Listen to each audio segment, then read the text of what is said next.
Right. So today நம்ம பார்க்க போறது ஏ-லெவல் எக்கனாமிக்ஸ் நம்ம பார்த்துட்டு இருக்கிறோம். ஸோ அலகு 1 பொருளியல் அறிமுகத்துல தான் நம்ம இருக்கிறோம். ஸோ இதுல நம்ம ஆல்ரெடி நம்ம படிச்ச விஷயங்களை பார்த்தீங்கன்னு சொன்னா நம்ம பிளானிங் பாஸ் பேப்பர் அனாலிசிஸ் பார்த்திருந்தோம். இதுல 2020ல இருந்து 2019, 18, 17, 16, 15ல இருந்து 2011 வரைக்குமான பிளானிங் வந்து பாஸ் பேப்பர் அனாலிசிஸ் நம்ம பண்ணியிருந்தோம். தென் அது பிறகு நான் ஏற்கனவே சொன்ன மாதிரி நம்மளோட டாபிக்ஸ் வந்துட்டு இங்க 6 கட்டங்கள்ல இருக்க போகிறது.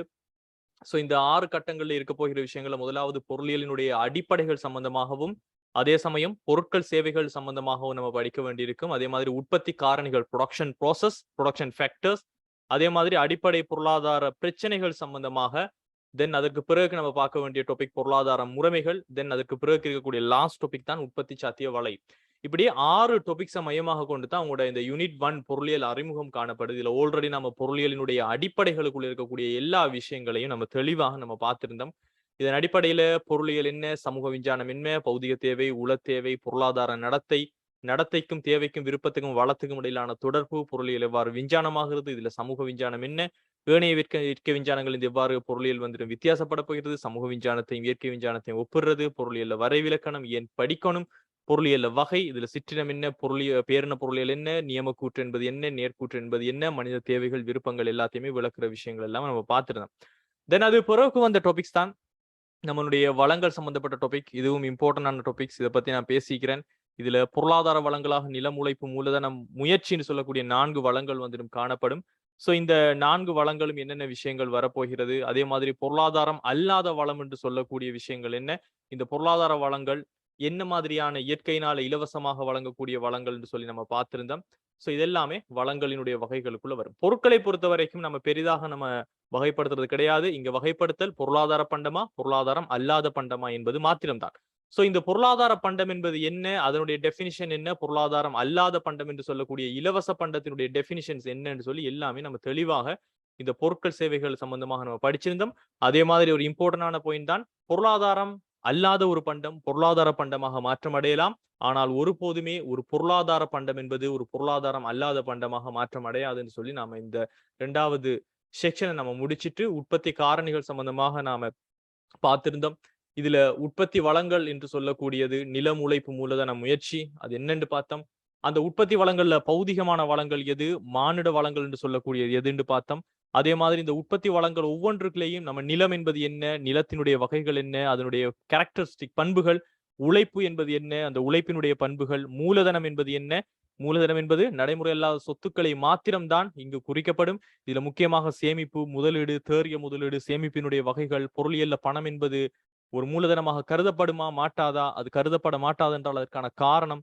தென் அதுக்கு பிறகு முயற்சியாண்மையை பார்த்திருந்தோம். முயற்சியாண்மையில முக்கியமாக முயற்சியாண்மையினுடைய தொழிற்பாடுகள் என்பது வேறு, முயற்சியாண்மையினுடைய பண்புகள் என்று சொல்லக்கூடியது வேறாகவும், மேனேஜ்மெண்ட் முகாமையாளர்கள் எல்லாருமே முயற்சியாளர்கள் கிடையாது. இதனால முயற்சியாளர்களுக்கும் முகாமையாளர்களுக்கும் இடையிலான என்ன வேறுபாடு காணப்படுது, ஒவ்வொரு நாடுகளுமே பல்வேறுபட்ட நிலம், உழைப்பு, மூலதன முயற்சியில வெவ்வேறு வித்தியாசமான விகிதங்கள்ல அவங்களினுடைய அளவு காணப்படும். அது எந்த நாடு எதனை அடிப்படையாக கொண்டு செயற்படுகிறது என்று சொல்லியும், முக்கியமாக இந்த ப்ரொடக்டிவிட்டி சொல்லக்கூடிய விளைத்திறன் சம்பந்தமாக நான் பேசியிருந்தேன். எந்த அளவுக்கு உள்ளீட்டை நம்ம போட்டு சராசரியான வெளியீட்டை நம்மளால பெற்றுக்கொள்ள முடியும் என்று சொல்லக்கூடிய உள்ளீட்டுக்கும் வெளியீட்டுக்கும் இடையிலான தொடர்பை நம்ம விளக்குறது தான் உற்பத்தி திறன் அல்லது விளைத்திறன். ஒரு நாட்டினுடைய விளைத்திறனை அல்லது உற்பத்தி திறனை தீர்மானிக்கின்ற காரணிகள் என்னவாக இருக்கும் என்று சொல்லி இந்த 3வது செக்ஷனான உற்பத்தி காரணிகள் சம்பந்தப்பட்ட விஷயத்தை நான் முடிச்சிருந்தேன். தென் அது பிறகு நாம அடிப்படை பொருளாதார பிரச்சனைகள் சம்பந்தமாக பார்த்தோம். இது ஒரு முக்கியமான ஏரியான்னு நான் சொல்லியிருந்தேன்.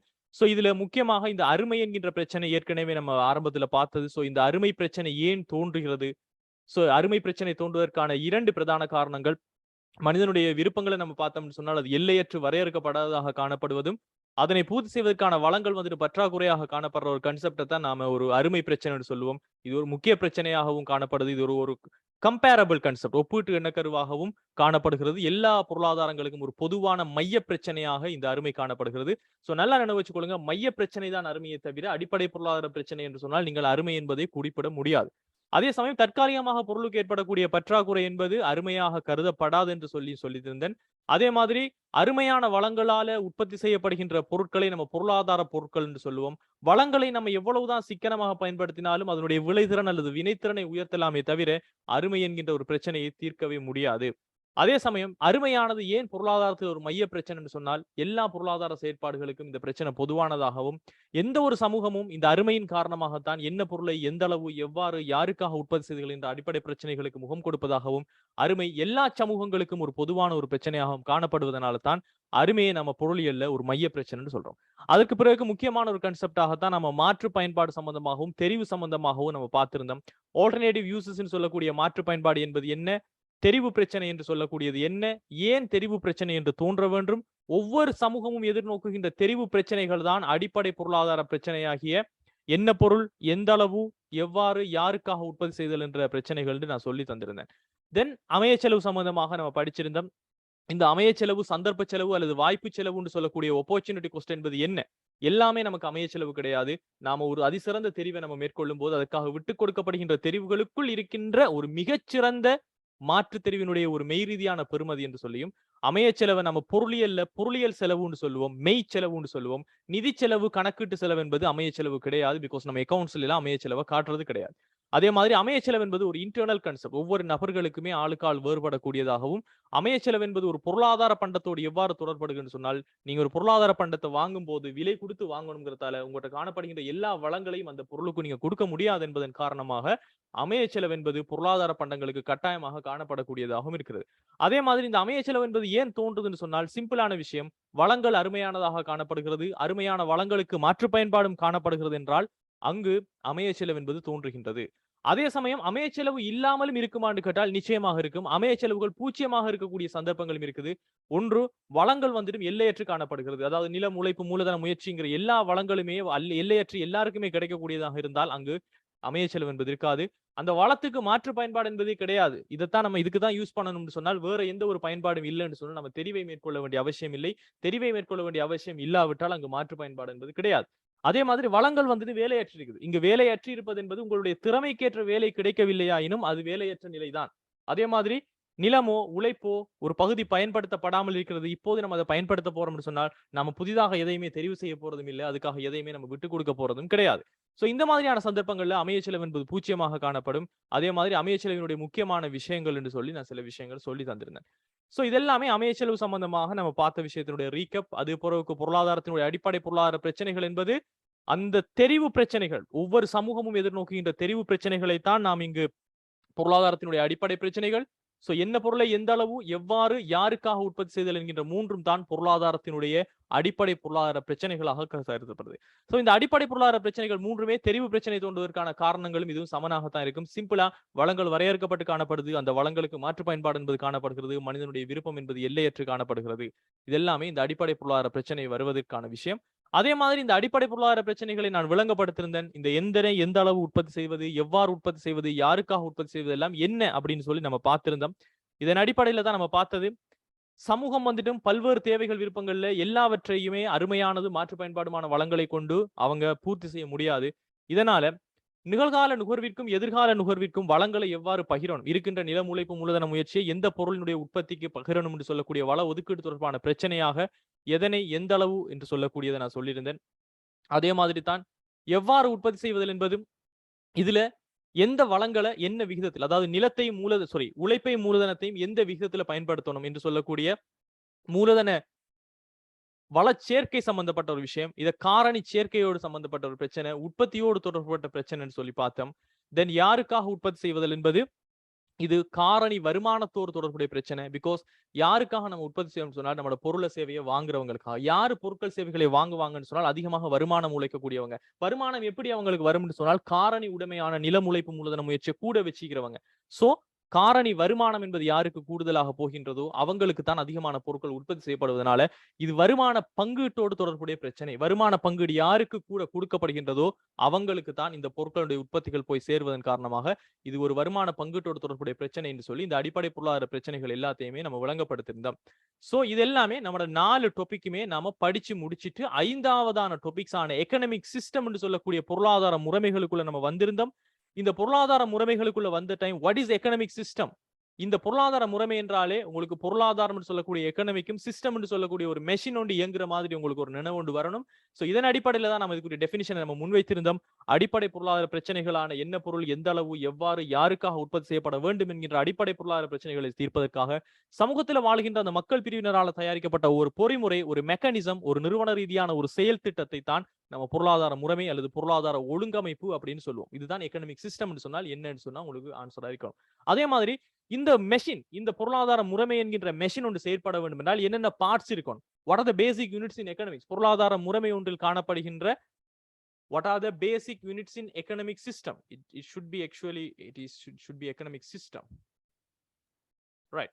சோ இதன் அடிப்படையில இந்த நிறுவன தொகுதிகள் அல்லது நிறுவன தொகுதிகளுடைய பண்புகள் என்று சொல்லக்கூடியது, ஒரு பொருளாதார முறைமை ஒன்று இருந்தால் அந்த பொருளாதார முறைமையில என்னென்னவெல்லாம் இருக்கணும் என்று சொல்லக்கூடிய ஒரு விஷயம் தான் இங்க நிறுவன தொகுதிகள் அல்லது பொருளாதாரத்தின் காணப்படுகின்ற அடிப்படையான விஷயங்கள் அல்லது ஒரு பொருளாதாரத்தில் தீர்மானம் எடுக்கின்ற அடிப்படை பிரிவுகள் அப்படின்னு சொல்லக்கூடியவங்களாக இருப்பாங்க. இதன் அடிப்படையில முக்கியமான சில எலிமெண்ட்ஸை நான் உங்களுக்கு அறிமுகப்படுத்தியிருந்தேன். இதன் அடிப்படையில் ஒரு பொருளாதார ஒன்று முறைமை ஒன்று காணப்பட்டுச்சுன்னு சொன்னால் அங்கு ஹவுஸ் ஹோல்ட்ஸ் சொல்லக்கூடிய வீட்டுத்துறையினர் காணப்படுவாங்க, பிசினஸ் ஃபர்ம்ஸ் ஆன நிறுவனத்துறையினர் காணப்படுவாங்க, அரசு துறை காணப்பட போகிறது, தொழிலாளர் அமைப்புகள், அரசு சார்பற்ற அமைப்புகள் காணப்படும். மார்க்கெட்ஸ் ஒன்று இல்லாமல் இருக்க மாட்டுச்சு. இன்சென்டிவ்ஸ், லாபத்தை நோக்கமாக கொண்டு அல்லது சமூக நலனை நோக்கமாக கொண்டு அங்கு ஊக்குவிக்க காணப்படும். சட்ட ரீதியான ஒரு கட்டமைப்பு காணப்படும். அந்த சமூகத்துக்கு என்று பழக்க வழக்கங்கள், ட்ரெடிஷன்ஸ், கல்ச்சர் என்று சொல்லக்கூடிய விஷயங்கள் எல்லாம் காணப்படும். சோ இதன் அடிப்படையில இவங்க யார் என்று சொன்னால் ஒரு பொருளாதார முறைமை ஒன்றுல தீர்மானத்தை மேற்கொள்வதுடன் தொடர்புடைய விசேட பிரிவினராக இருப்பதோடு வீட்டுத்துறை, அரசு துறை, வணிகத்துறை, தொழிலாளர் அமைப்புகள், அரசல்லாத அமைப்புகளைத்தான் நாம இங்க பொருளாதார முறைமையில காணப்படுகின்ற அடிப்படை நிறுவன தொகுதிகள் அல்லது தீர்மானம் எடுக்கின்ற தரப்பினர்கள் நம்ம பாக்குறோம்னு நான் சொல்லியிருந்தேன். அதே மாதிரி இங்க இருக்கக்கூடிய ஒவ்வொருத்தரையும் பத்தி நான் அறிமுகப்படுத்திருந்தேன் உங்களுக்கு. இங்க வீட்டுத்துறையினர் என்பவங்க யாரு? சாதாரணமாக வீடுகளில் வாழ்ந்து கொண்டு ஒரு வருமானத்தை பெற்றுக்கொண்டு அந்த வருமானத்தில் இருந்து ஒரு பகுதியை செலவு செய்து கொண்டு இருக்கக்கூடிய வீட்டில் காணப்படுகின்ற வீட்டுத்துறையினரை நம்ம சொல்லுவோம். இது ஒரு முக்கியமான ஒரு நிறுவன ஒழுங்கமைப்பாக காணப்படுகிறது. இவங்க தனி குடும்பமாக அல்லது கூட்டு குடும்பமாக வழங்கலாம். இந்த வீட்டுத்துறையினர் தான் உழைப்பை பெரும்பாலும் நிரம்பல் செய்வோம், அதாவது உழைப்பை வழங்கக்கூடியவங்களாக இருப்பாங்க ஒரு வருமானத்துக்காக, ஒரு கூலி சம்பளத்துக்காக. அதே மாதிரி பொருளியல்ல காரணி உடைமையாளர்கள், அதாவது நிலத்துக்கு, உழைப்புக்கு, மூலதனத்துக்கு, முயற்சியாண்மை போன்ற காரணிகளுக்கு, உற்பத்தி வளங்களுக்கு சொந்தக்காரர்கள் யார் என்று சொன்னால் இந்த வீட்டுத்துறையினராகத்தான் இருப்பாங்க. இந்த வீட்டுத்துறையினர் என்ன மாதிரியான தொழிற்பாடுகள்ல ஈடுபடுவாங்கன்னு நம்ம பார்த்திருந்தோம். அவங்கதான் இந்த காரணியினுடைய நிரம்பல் தொடர்பாக தீர்மானிக்கிறவங்களாக இருப்பாங்க. அதாவது வாடகைக்கு நிலத்தை எவ்வளவு வழங்குறது, சம்பளம் கூலியைக்காக உழைப்பை எவ்வளவு வழங்குறது, வட்டிக்காக எவ்வளவு மூலதனத்தை வழங்குகின்றது, எவ்வளவு முயற்சியாண்மையை நம்ம கொடுக்கிறோம் என்பதற்கான விஷயங்கள் எல்லாமே இந்த காரணி உடைமையாளர்களாக யார் இருப்பாங்கன்னு சொன்னால் இங்கு சொல்லப்படுகின்ற இந்த வீட்டுத்துறையினராகத்தான் இருக்க போறாங்க. அதே சமயம் பொருட்களை சேவைகளை கொள்வனவு செய்வது தொடர்பாகவும் தீர்மானம் எடுக்கிறவங்க தான். எந்த பொருளை நம்ம வாங்கணும், எந்த பொருளை வாங்க கூடாது என்று தீர்மானம் எடுக்கிறது இவங்க தான். சோ இவங்களுக்கு பொருள சேவையை வாங்கணும்னு சொன்னால் என்ன தேவை? வருமானம் என்பது தேவை. வருமானம் எங்க இருந்து வரும்? நிலம், உழைப்பு, மூலதன முயற்சி போன்ற உற்பத்தி காரணிகளை வைத்திருப்பதன் காரணமாக. சோ காரணியினுடைய வருமானங்களை பொருட்கள் சேவைகளுடைய கொள்வனவுக்கு இவங்க பயன்படுத்துற சம்பந்தமாக தீர்மானங்களை மேற்கொள்ளணும். எந்த பொருளை வாங்கலாம், ஆடம்பர பொருளை வாங்கலாமா, அத்தியாவசிய பொருளை வாங்கலாமா, இந்த பொருள் நமக்கு தேவையா இல்லையா போன்ற தீர்மானங்கள் எடுப்பாங்க. அதே சமயம் அவங்களோட நுகர்வு போக எந்த அளவுக்கு தாங்க சேமிக்கணும், சேமித்து வைத்திருக்கணும் அவங்களுக்கு தேவைப்படுகின்ற அவசர தேவைகளுக்காக என்று சொல்லக்கூடிய விஷயங்களையும் இவங்க ஈடுபடுவாங்க. அதே சமயம் மார்க்கெட்டுக்கு தான் எல்லாத்தையும் உற்பத்தி செஞ்சு வழங்கணும் என்பது இவங்க கிடையாது. தங்களோட சொந்த தேவைக்காக வீடுகளில் தோட்டங்களை வச்சுக்கொண்டு அவங்களோட சீவனோபாய நடவடிக்கைகளாக ஈடுபடுறவங்களாகவும் இந்த வீட்டுத்துறையினர் வந்துட்டும் இருப்பாங்க. இதுதான் இவங்களினுடைய பொருளாதார செயற்பாடுகளாக காணப்படும் சொல்லி நம்ம பார்த்திருந்தோம். அதே சமயம் இங்கு வணிக நிறுவனங்கள் அல்லது நிறுவனத்துறை என்பது என்ன? பொருட்களையும் சேவைகளையும் இந்த வீட்டுத்துறையினருக்கு உற்பத்தி செய்து வழங்கக்கூடியவங்க தான் இந்த நிறுவனத்துறை. இந்த நிறுவனத்துறை என்பது அரசாங்கமாக இருக்கலாம், அல்லது ஒரு தனியுடைமை நிறுவனமாக இருக்கலாம், அல்லது பங்குடைமையாக காணப்படலாம், அல்லது ஒரு கூட்டிணைக்கப்பட்ட கம்பெனியாக காணப்படலாம், அல்லது எந்த ஒரு கூட்டுறவு சங்கமாகவும் காணப்படலாம்.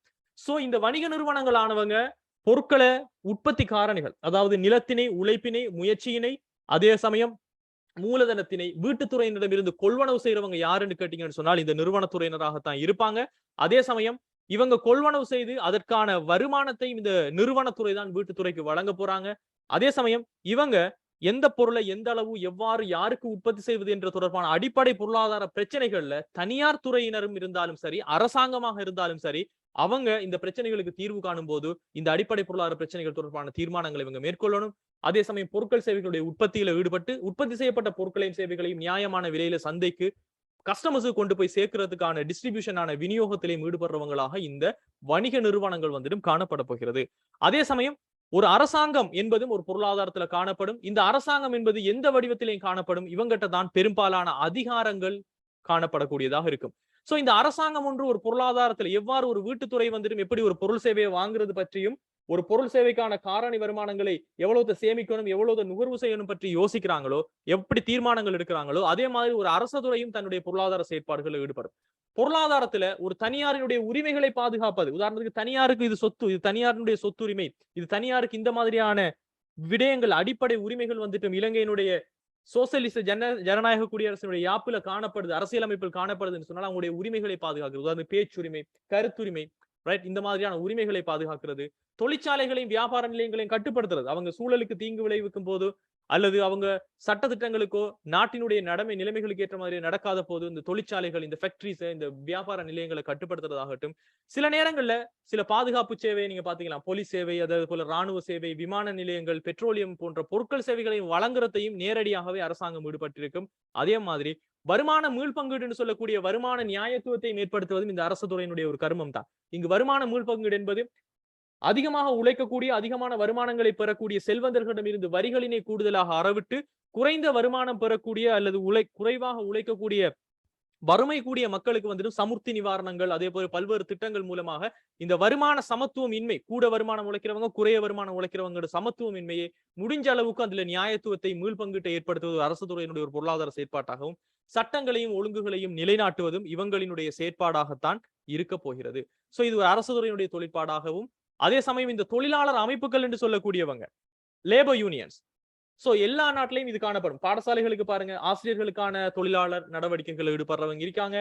ஹெல்த் செக்டரை பாத்தீங்கன்னு சொன்னால் இங்கு காணப்படுகின்ற ஹெல்த் ஊழியர்கள், அதாவது சுகாதார ஊழியர்கள் வந்துட்டு அவங்க புறக்கணிப்பு செய்வாங்க வேலை.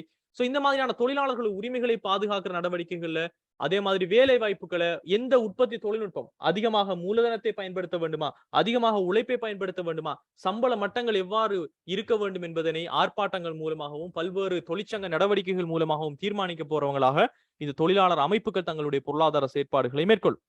இதே சமயம் அரசாங்கம் அல்லாத அமைப்புகளும் காணப்படுகிறது. இந்த நான் கவர்மெண்ட் ஆர்கனைசேஷன் சொல்லக்கூடிய என்ஜிஓஸும் இங்க காணப்படும்.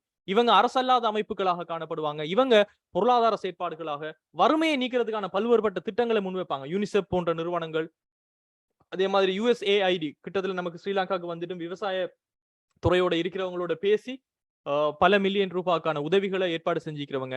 இவங்க எல்லாம் அரசு அல்லாத அமைப்புகளாக இருப்பாங்க. இவங்க வறுமையை ஒழிக்கிறதுக்காக, சுற்றாடலை பாதுகாக்கிறதுக்காக, மனித உரிமைகளை பாதுகாக்கிறதுக்காக, இயற்கை அனர்த்தங்கள் ஏற்பட்டால் அந்த பாதிக்கப்பட்ட மக்களினுடைய நலன்களுக்காக எந்த ஒரு பாகுபாடுமின்றி அக்கறை செலுத்தி அதற்கான உதவிகளை செய்யக்கூடியவங்களாக இருப்பாங்க. இதெல்லாமே ஒரு பொருளாதார முறைமை என்று சொன்னால், ஒரு எக்கனாமிக் சிஸ்டம் என்று சொன்னால் இவங்க எல்லாம் இருப்பாங்க. ரைட், இதுதான் ஒரு பொருளாதாரத்தில் காணப்படுகின்ற அடிப்படையான தொகுதிகள் என்று சொல்லி நம்ம பார்த்திருந்தோம். ஐ ஹோப் இவ்வளவு தான் நம்ம இதுவரைக்குமே படிச்ச விஷயங்களாக இருக்கிறது. Is it clear to all of you? Is it clear to all of you? Shall I get a yes or no quickly from all the people, all the 79 people here? Nazla, Safia, Zainab, Sifan, Amna Fawaz, Azim Ahmad, Abdullah, Afroz, Nuzaiba, Rahma, Ashrifa, Shivakumari, Fareen, Ajita. Make sense? Right? So எப்பயுமே students நான் ஏற்கனவே சொல்றது revision is very very important. Right, without revision what ever you are learning it's a rubbish, குப்பை கூடைக்கு போற மாதிரி தான். So எப்பயுமே ஒரு புதிய விஷயத்தை நீங்க படிக்கும்போது ஏற்கனவே படிச்ச விஷயங்கள் எல்லாம் மைண்ட்ல இருக்குதா என்பதை தெளிவுபடுத்திட்டு உங்களுக்குள்ள நீங்களே கொஸ்டின் கேட்டு நீங்க திருப்திப்பட்டதன் பின்னர் தான் ஒரு புது விஷயத்தை நீங்க படிக்க போகணும். Right, so let's enough for the revision part. So today topics நம்ம பார்க்க போற students, what are the types of economic systems, பொருளாதார அமைப்புகளினுடைய வகைகள் சம்பந்தமாகத்தான் நம்ம இன்றைக்கு பார்க்க போறோம். சோ இந்த பொருளாதார அமைப்புகளினுடைய வகைகள் என்று பார்த்தால் ஏற்கனவே நாம பொருளாதார அமைப்புகள் சம்பந்தமாக நம்ம படிச்சிட்டோம். இந்த பொருளாதார அமைப்பு என்பது என்ன, அடிப்படை பொருளாதார பிரச்சனையான என்ன பொருளை எந்த அளவு எவ்வாறு யாருக்காக உற்பத்தி செய்வது என்பதனை தீர்த்து வைப்பதற்காக சமூகத்துல வாழப்படுகின்ற அந்த மக்களால முன்வைக்கப்பட்ட ஒரு பொறிமுறை அல்லது ஒரு நிறுவன ரீதியான ஒழுங்கமைப்பை தான் இந்த பொருளாதார அமைப்புன்னு சொல்லிட்டோம். சோ ஒவ்வொரு சமூகமும் பல்வேறுபட்ட பொறிமுறைகளை உருவாக்குறாங்க. ரைட், இதன் அடிப்படையில பாத்தீங்கன்னு சொன்னால் இதனுடைய அறிமுகத்தை பாருங்க. இங்க நம்ம என்ன பார்க்க போறோம்னு சொன்னால், எந்த ஒரு பொருளாதாரமும் செயற்படுவது சட்டதிட்டங்கள், மரபுகள், பழக்க வழக்கங்களை என்பவற்றை உள்ளடக்கிய ஒரு நிறுவன கட்டமைப்பொன்றின் அடிப்படையில தான் எந்த ஒரு பொருளாதாரமும் தொழிற்படுதுன்னு சொல்றோம். சோ எந்த இலங்கை பொருளாதாரம் எடுத்தாலும் அங்கேயும் சில சட்டதிட்டங்கள் காணப்படும். அவங்களும் மரபுகளை பின்பற்றுவாங்க. ரைட், பழக்க வழக்கங்கள் சொல்லி காணப்படும். இந்த மாதிரி எல்லாவற்றையும் உருவாக்கிய ஒரு நிறுவன கட்டமைப்பொன்றினுடைய அடிப்படையில தான் இங்க எல்லா விஷயங்களும் நடக்கிறது. சோ இந்த நிறுவன கட்டமைப்புகளுடைய தன்மைக்கேற்ப இந்த நிறுவன கட்டமைப்பில் எவ்வளவுக்கு சட்டதிட்டங்கள் காணப்படுது, என்ன மாதிரியான மரபுகளை பின்பற்றாங்க, எப்படி பிரச்சனைகளை தீர்த்து கொள்றாங்க, என்ன மாதிரியான பழக்க வழக்கங்கள் இருக்குது என்பதனுடைய நேச்சரின் அடிப்படையில தான் நாம பொருளாதார அமைப்புகளை வகைப்படுத்த போகின்றோம். சோ இதன் அடிப்படையில் ஸ்டூடெண்ட்ஸ், ஒரு பொருளாதார முறைமை, அதாவது ஒரு எக்கனாமிக் சிஸ்டம், நம்ம ஏற்கனவே பார்த்த மாதிரி அடிப்படை பொருளாதார பிரச்சனையை தீர்த்துக் கொள்வதற்காக மக்களால் உருவாக்கப்பட்ட ஒரு பொறிமுறை என்னன்னு சொல்லி, இந்த பொறிமுறை what are the activities carried out by an economic system, இந்த பொருளாதார முறைமையால என்னென்ன விஷயங்களுக்கான செயல்முறைகள் வரப்போகுதுன்னு சொன்னால், முதலாவது அடிப்படை பொருளாதார பிரச்சனையான என்ன பொருளை எந்த அளவு உற்பத்தி செய்யறது என்கின்ற ஒரு பிரச்சனைகளுக்கு இவங்க தீர்வு காண்றதுக்கு ரெடி ஆவாங்க. சோ என்ன பொருளை எந்த அளவு உற்பத்தி செய்ய வேண்டும் என்பதனை தீர்மானிக்கிறது ஒரு பொருளாதார முறைமையொன்றினுடைய ஒரு தொழிற்பாடாக நம்ம பார்க்கிறோம். அதே சமயம் பொருள் உற்பத்தியை எவ்வாறு மேற்கொள்ள வேண்டும், இதுதான் என்ன, எவ்வாறு உற்பத்தி செய்தல் என்ற விஷயத்தை தீர்மானிக்கிறது இந்த ஒரு பொருளாதார முறைமை ஒன்றினுடைய செயற்பாடாக இருக்கும். அதே சமயம் யாருக்காக பொருள் உற்பத்தியை மேற்கொள்ள வேண்டும் என்பதனையுமே இந்த பொருளாதார முறைமை என்பது தீர்மானிக்கும். இந்த பொருளாதார முறைமை என்று சொல்லும் போது யாரு, அதுக்குள்ள இருக்கின்ற எல்லாருமே தான் இங்க பொருளாதார முறைமை. ரைட், சோ இதுதான் ஒரு பொருளாதார முறைமை ஒன்றினுடைய செயற்பாடுகள் என்று உங்கள்கிட்ட கேட்கப்பட்டால் இந்த விடயங்களாக இருக்க போகிறது. இது புரியுத ஸ்டூடெண்ட்ஸ் எல்லாருக்குமே நான் சொல்ற விஷயங்கள்? Does it make sense all of you?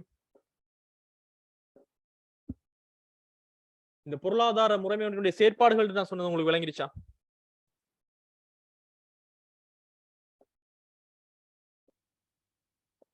ராசியா, உங்களுக்கு ஆப்ல வீடியோஸ் வருது இல்லைன்னு சொன்னா கிளாஸ் லிங்க்ஸ் சொல்லி இருக்கக்கூடிய அட்மினுக்கு வந்துட்டு டைரக்டாவே கால் பண்ணுங்க. அவர் எல்லா விஷயத்தையும் உங்களுக்கு சொல்லி தருவாரு, செஞ்சு தருவாரு. இமெயில் மாத்தினீங்கன்னு சொன்னால் இமெயில் மாத்தினத்தை நீங்க கொடுங்க, அவர் நியூ இமெயிலுக்கு உங்களுக்கு எல்லா விஷயத்தையும் செஞ்சு தருவாரு.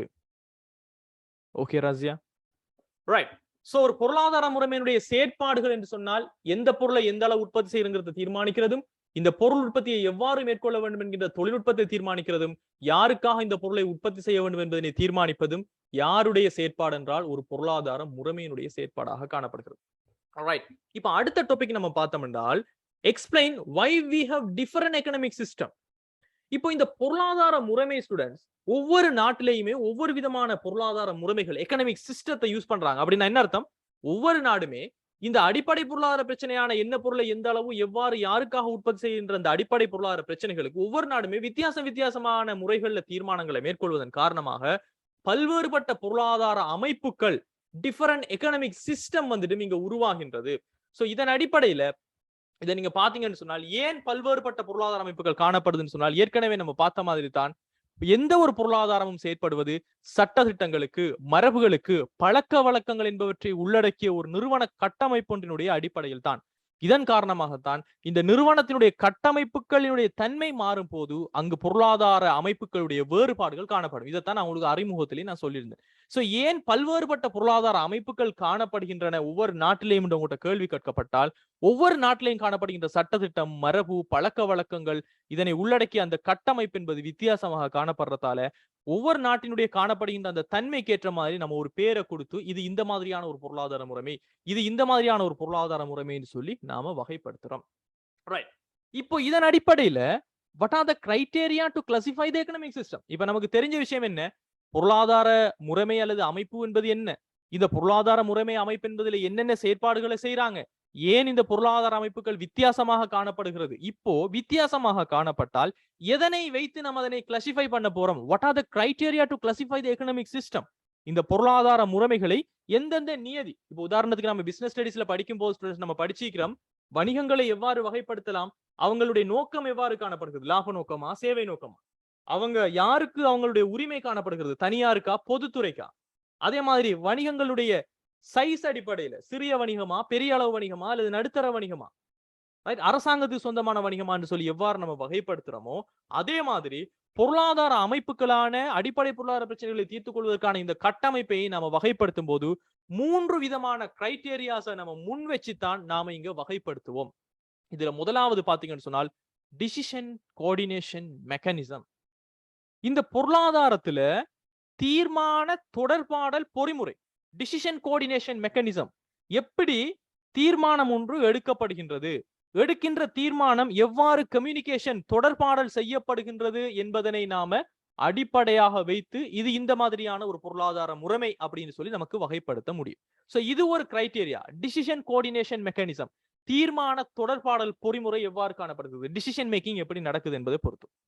அதே மாதிரி ஓனர்ஷிப் ஃபார் ப்ராப்பர்ட்டி, வளங்கள்ல உரிமை யாருக்கு காணப்படுகிறது, அரசாங்கத்துக்கு காணப்பட்டால் இது இந்த மாதிரியான பொருளாதாரம், தனியாருக்கு காணப்பட்டால் இது இந்த மாதிரியான பொருளாதாரம், இரண்டு பேருக்குமே சேர்ந்து காணப்பட்டால் இந்த மாதிரியான பொருளாதாரம் சொல்லி வளங்களினுடைய உரிமைத்தன்மையை வைத்து நாம் என்ன செய்ய போறோம் என்றால் இந்த பொருளாதார அமைப்புகளை வகைப்படுத்தி அதுக்கு ஒரு பேரு கொடுக்க போறோம். அதே மாதிரி நேச்சர் ஆஃப் இன்சென்டிவ்ஸ், ஊக்குவிப்புகள் என்று சொல்லுவோம். இந்த இன்சென்டிவ்ஸ்க்கு தமிழ் மீனிங். சோ ஊக்குவிப்புகள், லாபத்தை தான் ஊக்குவிப்பாக கொண்டு இந்த நிறுவனங்கள் எல்லாமே செயற்படுகிறதா, இந்த பொருளாதார அமைப்பு செயற்படுகிறதா, அல்லது சேவை பொதுமக்களினுடைய நலனை கொண்டு செயற்படுகிறதா என்ற அடிப்படையில் மறுபடியும் நாம் என்ன செய்வோம், இந்த பொருளாதார அமைப்புகளை வகைப்படுத்தி அதுக்கு ஒரு பேரு கொடுப்போம். சோ இது அடிக்கடி கொஸ்டனுக்கு வரக்கூடிய ஒரு விஷயம் ஸ்டூடெண்ட்ஸ். பொருளாதார அமைப்புகள் அல்லது பொருளாதார முறைமையினை நம்ம வகைப்படுத்தும் போது என்னென்ன நியதிகளின் அடிப்படையில் நம்ம வகைப்படுத்தலாம் என்று சொன்னால், ஒன்று தீர்மான தொடர்பாடல் பொறிமுறை, வளங்களுடைய உரிமைத்தன்மை எவ்வாறு காணப்படுகிறது, ஊக்குவிப்புகளுடைய தன்மை எவ்வாறு காணப்படுகிறது. ஒரு நிமிஷம் எல்லாருமே கண்ணை மூடி இது உங்களுக்கு நினைவு வருதாங்கிறத யோசிங்க. கண்ணை மூடிக்கொள்ளுங்க எல்லாருமே. சோ பொருளாதார அமைப்புகளை வகைப்படுத்த காணப்படுகின்ற நியதிகள் என்று நினைச்சு கொள்ளுங்க. எவ்வாறு தீர்மான தொடர்பாடல் பொறிமுறை இருக்கின்றது, வளங்களினுடைய உரிமை யாருக்கு காணப்படுகிறது, ஊக்குவிப்புகளுடைய தன்மை எப்படி இருக்க போகிறது, இந்த மூணு விஷயங்களையும் கட்டாயமாக நீங்க நினைவுல வச்சுக்கொள்ளணும். எல்லாருக்கும் நினைவு வச்சுக்கொள்ளலுமா? மனசுல பதிஞ்சுதா? தீர்மான தொடர்பாடல் பொறிமுறை, வளங்களுடைய உரிமைத்தன்மை, ஊக்குவிப்பு எப்படி காணப்படுது? Can all remember? Shall I get it quickly? Akila, Amal, Anfas, Anita, Arafat, Arhab, right? Adabach, என்ன பேர் இது? Adabach TV, என்ன சார் டிவி செய்றீங்களா? Aisha, Mariam, Rizan, Dilakshi, Dinushan, Shafir, Evangeline, Afra, Hani, Fatima Rizma, Zarfa, Hajara, Nifkan, Hanan Hilmi, Hana Zaki, Galhine, Hijaz, Ilma Nawaz, Kanimadi Vikneshwaran. Clear? Right. இப்போ students, இந்த தீர்மான தொடர்பாடல் பொறிமுறை என்றால் என்னன்னு சொல்லி நம்ம பார்ப்போம். இந்த டிசிஷன் கோஆர்டினேஷன் மெக்கானிசம் என்று சொல்லப்படுவது தீர்மான தொடர்பாடல் பொறிமுறையினுடைய வடிவத்துக்கு ஏத்த மாதிரி என்ன மாதிரியான ஒரு டிசிஷன் மேக்கிங் மெக்கானிசம் சிஸ்டம், ஒரு கம்யூனிகேஷன் சிஸ்டம் இங்க காணப்படுது என்று இந்த தீர்மான தொடர்பாடல் பொறிமுறையின் வடிவத்துக்கு ஏற்ப பொருளாதார அமைப்புகளை நம்ம வகைப்படுத்தும் போது இந்த மாதிரியான 3 விதமாக நம்ம வகைப்படுத்தலாம். சோ அதுதான் சந்தை பொருளாதார முறைமை அப்படின்னு சொல்லக்கூடிய market economic system. Very very important economic system சந்தை பொருளாதார முறைமை என்று சொல்ல போகின்றது. அதே மாதிரி கட்டளை பொருளாதார முறைமை அல்லது திட்டமிட்ட பொருளாதார முறைமை அப்படின்னு சொல்லுவோம். இதனை மத்திய திட்டமிடல் பொருளாதார முறைமை அல்லது கட்டளை பொருளாதாரம், order economic system, planet economic system எல்லாம் நம்ம சொல்லுவோம். சோ இது ஒரு வகை. அதே மாதிரி கலப்பு பொருளாதார முறைமை என்று சொல்லி 3 முறைகளை, நம்ம 3 பேர்களை நம்ம கொடுக்க போறோம். எதற்காக? தீர்மானம் எடுக்கின்ற தொடர்பாடல் பொறிமுறை எப்படி காணப்படுது அதை வச்சு சந்தை பொருளாதாரம், கட்டளை பொருளாதாரம், கலப்பு பொருளாதாரம் என்று சொல்லக்கூடிய 3 விதமான பொருளாதாரங்களாக நாம வகைப்படுத்த போறோம். அதே சமயம் வளங்களினுடைய உரிமைத்தன்மை, ஓனர்ஷிப் ஆஃப் ப்ராப்பர்ட்டியை நம்ம வைக்கிறோம். இங்க ஓனர்ஷிப் ஆஃப் ப்ராப்பர்ட்டி என்ற ஸ்டூடெண்ட்ஸ் உற்பத்தி வளங்களினுடைய உடைமை மற்றும் சொத்துரிமைகளினுடைய தன்மைக்கு ஏற்ப, உற்பத்தி வளங்களுடைய உடைமை என்றால் என்ன? யாருக்கு நிலம், உழைப்பு, மூலதன முயற்சி போன்ற உற்பத்தி காரணிகள் அல்லது பொருளாதார வளங்களினுடைய உரிமை, ஓனர்ஷிப் யார்கிட்ட இருக்கின்றது, இதனுடைய தன்மை. அதே போல சொத்துரிமைகள், சொத்துக்களினுடைய உரிமைகள் யாருக்கிட்ட காணப்படுகின்ற என்ற அடிப்படையில நாம 2 பெயர்களை நம்ம கொடுக்க போறோம். இரண்டுமே வெவ்வேறு கண்ணாடியை போட்டு பார்க்கிறது மாதிரி ஸ்டூடெண்ட். சோ ஒரே விஷயமாகத்தான் இருக்கும், ஒரே பொருளாதாரமாகத்தான் இருக்கும். ஆனால் வெவ்வேறு விதமான கிரைட்டீரியாஸை முன்வைக்கும் போது அதனுடைய பெயர் வித்தியாசப்படும் என்பதை நினைவுல வச்சுக்கொள்ளுங்க. சோ முதலாளித்துவ பொருளாதார முறைமை, இதை நம்ம கேபிட்டலிஸ்ட் எக்கனாமிக் சிஸ்டம்னு சொல்லுவோம். முதலாளித்துவ பொருளாதார முறைமை, தனியாருக்குத்தான் எல்லா வளங்களினுடைய உடைமைகள், சொத்துரிமை காணப்படுவது. சமதர்ம பொருளாதார முறைமை என்று சொல்லுவோம். அதாவது சீனாவில காணப்படுகின்ற பொருளாதார முறைமைகள் சமதர்ம பொருளாதார முறைமை. சோ வளங்களினுடைய உரிமை யாருக்கு காணப்படுகின்றது, சொத்துரிமையினுடைய தன்மைக்கு ஏற்ப நம்ம வகைப்படுத்துவோம். எவ்வாறு? முதலாளித்துவமா சமதர்மமா என்று சொல்லி நம்ம பார்ப்போம். அதே சமயம் இந்த முதலாளித்துவ பொருளாதார முறைமையின் சொத்துடைமை தனியார் துறையினரின் கையில காணப்படும். அதனால தான் அந்த கேபிட்டலிஸ்ட் எக்கனாமிக்னு சொல்லுவோம். தனியார் தான் எல்லா விஷயங்களையும் பொதுவாக எல்லா பொருட்கள் சேவைகளையும் அந்த நாட்டுல அந்த பொருளாதாரத்துல வழங்குவாங்க. சோ இது முதலாளித்துவ பொருளாதார முறைமையினுடைய சொத்துடைமை தனியார் துறையில காணப்படும். சமதர்ம பொருளாதார முறைமையினுடைய சொத்துரிமையானது, அதாவது ஆதாரங்களினுடைய உரித்தும் உரிமையுமானது அரசாங்கத்துக்கு உரியதாக காணப்படும். சோ இது இரண்டுமே எல்லாருக்குமே புரிஞ்சுதான், நினைவு வச்சுக்கொள்ளையிலுமா இருக்குமா உங்களுக்கு? தீர்மான தொடர்பாடல் பொறிமுறை மூலம் சந்தை பொருளாதாரம், கட்டளை பொருளாதாரம், கலப்பு பொருளாதாரம் என்று சொல்லியும், வளங்களினுடைய உரிமையின் அடிப்படையில் முதலாளித்துவ பொருளாதாரம், சமதர்ம பொருளாதாரம் என்று சொல்லி நம்ம பிரிக்கிறது. பிகாஸ் இது அடிக்கடி கொஸ்டின்ல கேட்கப்படும், குழம்பிடாதீங்க. எந்த கிரைட்டீரியாங்கிறத பொறுத்து நம்ம கொடுக்கிற நேம் வித்தியாசப்பட போவதாக இருக்க போகிறது. ரைட். அதே மாதிரி நேச்சர் ஆஃப் இன்சென்டிவ்ஸ், ஊக்குவிப்புகளினுடைய தன்மையின் அடிப்படையில பாத்தீங்கன்னு சொன்னால், இங்க இன்சென்டிவ்ஸ் சொல்லப்படுவது என்னன்னு சொன்னா ஸ்டூடெண்ட், இங்க எதனை ஊக்குவிப்பாக மோட்டிவேஷனாக கருதி இந்த பொருளாதாரத்துல காணப்படுறவங்க செயற்படுவாங்க என்கின்ற அடிப்படை தான் நம்ம சொல்றது. அதாவது பல்வேறு பொருளாதார முறைமைகளில் காணப்படுகின்ற ஊக்குவிப்புகள் பிரதானமான 3 வடிவங்களை கொண்டு காணப்படும். ஒன்று பொருள் ரீதியான பிரதிபலன்களை கொண்ட ஊக்குவிப்புகள். சில பேரு சில பொருளாதாரங்கள் என்ன செய்யும் சொன்னால், அவங்களுக்கு பொருள் ரீதியான பிரதிபலம், கண்ணால பார்க்கக்கூடிய லாபம் போன்ற விஷயங்கள், பொருட்களை விற்பதன் மூலமாக நன்மைகள் கிடைக்கும் என்று சொல்லக்கூடிய லாபத்தை அடிப்படையாக கொண்ட பொருள் ரீதியான பிரதிபலங்கள் எங்களுக்கு கிடைக்குது, அதனால நாங்க ஊக்குவிப்பாக இந்த பொருளாதார செயற்பாடுகள்ல நாங்க இணைஞ்சு கொள்வோம் அப்படின்னு சொல்றவங்களும் இருக்கிறாங்க. அதே சமயம் ஒழுக்க விழுமியம் தொடர்பான ஊக்குவிப்புகளும் காணப்படுது. பொதுமக்களுக்காக நம்ம பணி ஒழுங்கு செய்யணும், பொதுமக்களுக்காக நாம ஒர்க் பண்ணணும், அவங்களுடைய தேவைகள் விருப்பங்களை பூர்த்தி செய்யணும், அடுத்தவங்களை சந்தோஷப்படுத்தி பார்க்கணும், அதுக்காக நாம பொருளாதார செயற்பாடுகளை இடம்பெறணும் என்று சொல்லக்கூடிய பொருளாதாரங்களும் காணப்படுகிறது. சோ இதை நாம ஒழுக்க விழுமியம் தொடர்பான ஊக்குவிப்புகளை நோக்கமாக கொண்டு பொருளாதார முறைமையில செயற்படுறவங்க. அதே சமயம் அதிகாரத்தை அடிப்படையாக கொண்ட ஊக்குவிப்புகளும் காணப்படுகிறது. எனக்கு அதிகாரம் தேவை, அதுக்காக நான் அந்த விஷயங்களை செய்வேன் அப்படின்னு சொல்லி 3 விதமான ஊக்குவிப்புகளை கொண்டு இங்கு பொருளாதாரங்கள் செயற்படுகிறது. சோ இதுல பொருள் ரீதியான பிரதிபலன்களை கொண்ட ஊக்குவிப்புகளை வச்சு நம்ம பிரிப்போம். அதே மாதிரி ஒழுக்க விழுமியம் தொடர்பான ஊக்குவிப்புகளை வச்சு நம்ம பிரிப்போம். அதிகாரத்தை அடிப்படையாக கொண்டு நம்ம பிரிச்சு பார்க்க போறோம். சோ இதுதான் ஊக்குவிப்புகளுடைய தன்மைகளுடைய 3 வடிவங்களாக நம்ம பார்க்க போறது. ரைட். இப்போ நமக்கு தெரியும், சந்தை பொருளாதாரம், கட்டளை பொருளாதாரம் அப்படின்னு சொல்லக்கூடியதான் 2 விதமான பொருளாதார முறைமைகள், பெரும்பாலும் இருக்கக்கூடிய பெயர்கள். இது எதன் அடிப்படையில் பிரிக்கப்படும்? பொருளாதாரங்களில் காணப்படுகின்ற இந்த முதலாவது கிரைட்டேரியாவான தீர்மான தொடர்பாடல் பொறிமுறையை வைத்து நம்ம பிரிக்கிறது. சோ இந்த சந்தை பொருளாதாரம் என்னத்தை வச்சு ஊக்குவிப்பாக செய்வாங்கன்னு சொன்னால், இருக்கின்ற 3 மெத்தட்ஸ்ல, அதாவது பொருள் ரீதியானது, ஒழுக்க விழுமியம், அதிகாரத்தை அடிப்படையாக கொண்டதாக காணப்படுறதுல சந்தை பொருளாதாரம் என்று சொல்லக்கூடிய மார்க்கெட் எக்கனமியானது சந்தை பொருளாதார முறைமை ஒன்றில் பொருள் ரீதியான ஊக்குவிப்புகள் தான் இங்க பிரதானமாக காணப்படும். பொருள் ரீதியான ஊக்குவிப்புகள் என்றால் லாபம் உழைத்தல் தான் இவங்களினுடைய ஒரு மோட்டிவேஷன். எதை எடுத்தாலும் அவங்களுக்கு லாபம் வருமா வருமா வருமான்னு தான் பார்ப்பாங்களே தவிர வேற எதையும் பிரதானமாக இவங்க கவனிக்க மாட்டாங்க. ரைட். அதுதான் சந்தை பொருளாதாரத்துல காணப்படுகின்ற ஒரு ஊக்குவிப்பாக காணப்பட போகிறது. இது புரியுதா எல்லாருக்குமே? ஒரு சந்தை பொருளாதாரம் என்பது எதனை அடிப்படையாக கொண்டு ஊக்குவிக்கப்படும் என்றால், பொருள் ரீதியான ஊக்குவிப்பு இங்கு காணப்படும். லாபத்தை உழைக்கின்ற ஒரு ஊக்குவிப்பாக காணப்படும். இது எல்லாருக்கும் நினைவு வச்சு கொள்ளையிலுமா? நினைவு இருக்குதா? Market economy is based on the incentive of making profits. Right. அதே மாதிரி கட்டளை பொருளாதாரம். கட்டளை பொருளாதாரம் என்றால் என்ன? சமூக நலனை அடிப்படையாக கொண்டு மக்களுக்காக தீர்மானம் எடுக்கப்படுகின்ற ஒரு விஷயம். சோ இங்க கட்டளைகள் மூலம் இயக்கப்படுகின்ற ஒரு பொருளாதார முறைமைகள், அதாவது அரசாங்கம் தான் எல்லாமே என்று சொல்லக்கூடிய ஆர்டர்ஸ், கட்டளைகள் மூலமாக இயக்கப்படுகின்ற பொருளாதார முறைமையுடைய ஊக்குவிப்புகள் அதிகார மூலம் தான் செயற்படுத்தப்படும். சோ இவங்க எதை எடுக்கிறாங்க? 3வது விஷயம், அதிகாரத்தை அடிப்படையாக கொண்டு. அதிகாரம் யார் மூலமாக கொடுக்கப்படுகிறது? இலங்கையை பொறுத்த வரைக்கும் மக்களின் மூலமாக, மக்கள் தங்களது வாக்குரிமைகளை செலுத்துவதன் மூலமாக தெரிவு செய்யப்படுகின்ற மக்கள் பிரதிநிதிகளான பாராளுமன்ற உறுப்பினர்களுக்கு இங்கு அதிகாரம் கொடுக்கப்படுகின்றது. அந்த அதிகாரத்தின் மூலமாக ஒரு திட்டமிடல் குழு, பார்லிமெண்ட் என்று சொல்லக்கூடிய ஒரு விஷயங்கள் மூலமாக மக்களுடைய தேவைகள் விருப்பங்கள் பூர்த்தி செய்யப்படுகின்றது.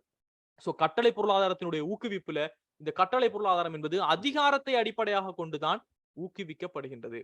அதே சமயம் ஒழுக்க விதியினுடைய ஊக்குவிப்புகள் என்ன அப்படின்னு சொல்லி நம்ம விளங்கப்படுத்தினோம்னு சொன்னால், ஒழுக்க விதிகளை அடிப்படையாக கொண்ட வகையிலும் சில பொருளாதார முறைமைகளினுடைய ஊக்குவிப்புகள் செயற்படுத்தப்படுகின்றன. உதாரணத்துக்கு சில நேரங்கள்ல நம்ம நாட்டுல சுனாமி வந்ததை நம்ம பார்த்திருக்கிறோம், வெள்ளப்பெருப்புகள் வந்ததை நம்ம பார்த்திருக்கிறோம். இந்த அடிப்படையில் என்ன செய்யப்படுகிறது, ஒரு ஒழுக்க விழுமியத்தின் அடிப்படையில் இது நல்லது, இந்த விஷயத்தை செய்யுங்கன்னு சொல்லி மக்களாக முன் வந்து செய்வாங்க. சோ இந்த இயற்கை அனர்த்தங்கள் போன்ற நிலைவுகள், அதே போல அரசாங்கம் ஒன்று வீழ்ச்சி அடைகிற நிலைமைகள்ல, உதாரணத்துக்கு நம்ம அரசாங்கம் போன கோட்டாபய அரசாங்கம் வந்துட்டு எப்படி வீழ்ச்சி அடைஞ்சுங்கிறது நம்ம எல்லாருக்குமே தெரியும். சோ அந்த ஒரு நடவடிக்கை ஒரு பொருளாதார செயற்பாடு, அந்த ஆர்ப்பாட்டம் என்பது ஒரு பொருளாதார செயற்பாடு. அது என்ன மாதிரி நடந்துச்சு, அரசாங்கம் வீழ்ச்சி அடையணும்னு சொல்லி நினைச்சாங்க. சோ இதெல்லாம் ஒரு ஒழுக்க விதிகளை அடிப்படையாக கொண்டையிலான ஊக்குவிப்பு தான். இந்த யாருமே இங்க லாப நோக்கத்தை வச்சு போகவும் இல்லை, எங்களுக்கு அதிகாரம் கிடைக்கும் யாருமே போகவும் இல்லை. சோ இந்த நிகழ்வுகள் காரணமாக பொருளாதாரத்தில் அதிர்வுகள் தோன்றும். அதிர்வுகள் என்று சொல்லும் போது ஒரு எதிர்பார்க்காத நிலைமைகள் தோன்றும். இந்த சந்தர்ப்பங்கள்ல ஒழுக்க விதிகளின் அடிப்படையில் ஒவ்வொருவரும் அந்த சந்தர்ப்பங்களில் செய்ய வேண்டியவற்றை தீர்மானிச்சு அதன்படி அவங்க நடவடிக்கைகளை மேற்கொள்றாங்க. அதன் மூலம் அவங்க ஊக்குவிக்கப்படுறாங்க. சோ இது மூன்று விதமான ஊக்குவிப்புகளாக காணப்படுகிறது. அப்ப உங்களுக்கு தெரிந்திருக்க வேண்டியது, சந்தை பொருளாதாரமானது பொருள் ரீதியான ஊக்குவிப்பு இலாபத்தை மையமாக கொண்டும், ஒரு கட்டளை பொருளாதாரம் என்பது அதிகாரத்தை மையமாக கொண்ட ஊக்குவிப்பாகவும், ஒழுக்க விதியினுடைய ஊக்குவிப்பு எவ்வாறு காணப்படும் சொன்னால், ஒரு இயற்கை அனர்த்தம் அரசாங்கம் வீழ்ச்சி அடைகின்ற சந்தர்ப்பங்கள்ல, பொருளாதார அதிர்வுகள் தோன்ற சந்தர்ப்பங்கள்ல அந்தந்த சந்தர்ப்பத்துக்கு ஏத்த மாதிரி அவங்களே தீர்மானிச்சு செயற்படுவாங்க. இவங்க லாபத்தையோ அதிகாரத்தையோ நினைச்சு செயற்படுவது கிடையாது. இது எல்லாமே ஒரு ஊக்குவிப்புகளினுடைய தன்மைகளுக்கு ஏற்ப என்ன மாதிரியான ஊக்குவிப்பை இவங்க கொண்டுள்ளாங்க என்று சொல்லி நாம பொருளாதார முறைமைகளை வகைப்படுத்துகின்ற ஒரு விஷயம். சோ இந்த 3 மெத்தட்ஸுமே வரக்கூடியது உங்களுக்கு நினைவிருக்குதா? எஸ், நம்ம பாப்போம் இல்மா நவாஸ், அதை பத்தி கொஞ்சம் வெயிட் பண்ணுங்க. கலப்பு பொருளாதார முறைமை பத்தி நம்ம பாப்போம். Wait for that topic. So நீங்க நினைவு வச்சுக்கொள்ள வேண்டியது, தீர்மான தொடர்பாடல் பொறிமுறை மூலமாக சந்தை பொருளாதாரம், கட்டளை பொருளாதாரம், கலப்பு பொருளாதாரம் என்றும், வளங்களினுடைய உரிமைத்தன்மையின் அடிப்படையில் முதலாளித்துவம், சமதர்மம் என்று சொல்லியும், ஊக்குவிப்புகளுடைய தன்மை எவ்வாறு காணப்படுகிறது, இலாபத்தை பொருள் ரீதியான நோக்கமாக இருந்தால் சந்தை பொருளாதாரமாகவும், இல்ல அதிகாரத்தை நோக்கமாக கொண்டதாக இருந்தால் சம உடைமை பொருளாதாரம் அல்லது கட்டளை பொருளாதாரம் என்று சொல்லியும், விழுமியங்களின் அடிப்படையில் ஊக்குவிப்புகள் என்பது பொருளாதாரத்தில் அந்தந்த சந்தர்ப்பங்களுக்கு ஏற்ற மாதிரி செயற்படுவதாகவும் காணப்படும். இதுதான் பொருளாதார அமைப்புகளை வகைப்படுத்த காணப்படுகின்ற நியதிகளாக காணப்படுகிறது. Zahra Nafras, wait for that topic my dears. நுகர்வோர் இறைமை என்றா என்னன்னு கேக்குறீங்க. வெயிட் ஃபார் தட் டாபிக், நான் எல்லாத்தையும் உங்களுக்கு வழங்கப்படுத்துவேன். சோ பொருளாதார அமைப்புகளை வகைப்படுத்த பயன்படுத்தப்படும் நியதிகள் என்கின்ற டாபிக்ஸ் எல்லாருக்குமே புரிஞ்சுதான்? கனிமதி, விக்னேஸ்வரன், கவி, கீர்த்திகா, அஃப்னான் அலி, ஷிஃப்கா, Mahir Ibrahim, Mariam Fahim, மிஷ்வா, Mushtaq Hussain, நதான் அலிஷ், Nafees, Nifra, Niyas Fathima ஷமா, நுஹார் Rizan, Ezhini, பிரணா Ravi, பிரதீபனா, Pooja Nandita, Pradeep, ராஷ்யா, Rahulan, ரஜினாஷ், ரனுஷினி, Rifka Ziyad, ஷனுகா, ஜாபரி, Sajitha Mansoor, Sama Nazeer. Make sense all of you? Shahla, Shakira, Shifath, Rakbi, Dharmeswaran, Thahani. Right. So இது பொருளாதார அமைப்புகளை வகைப்படுத்த காணப்படுகின்ற நியதிகளாக நம்ம பார்க்க போற விஷயம். ரைட்.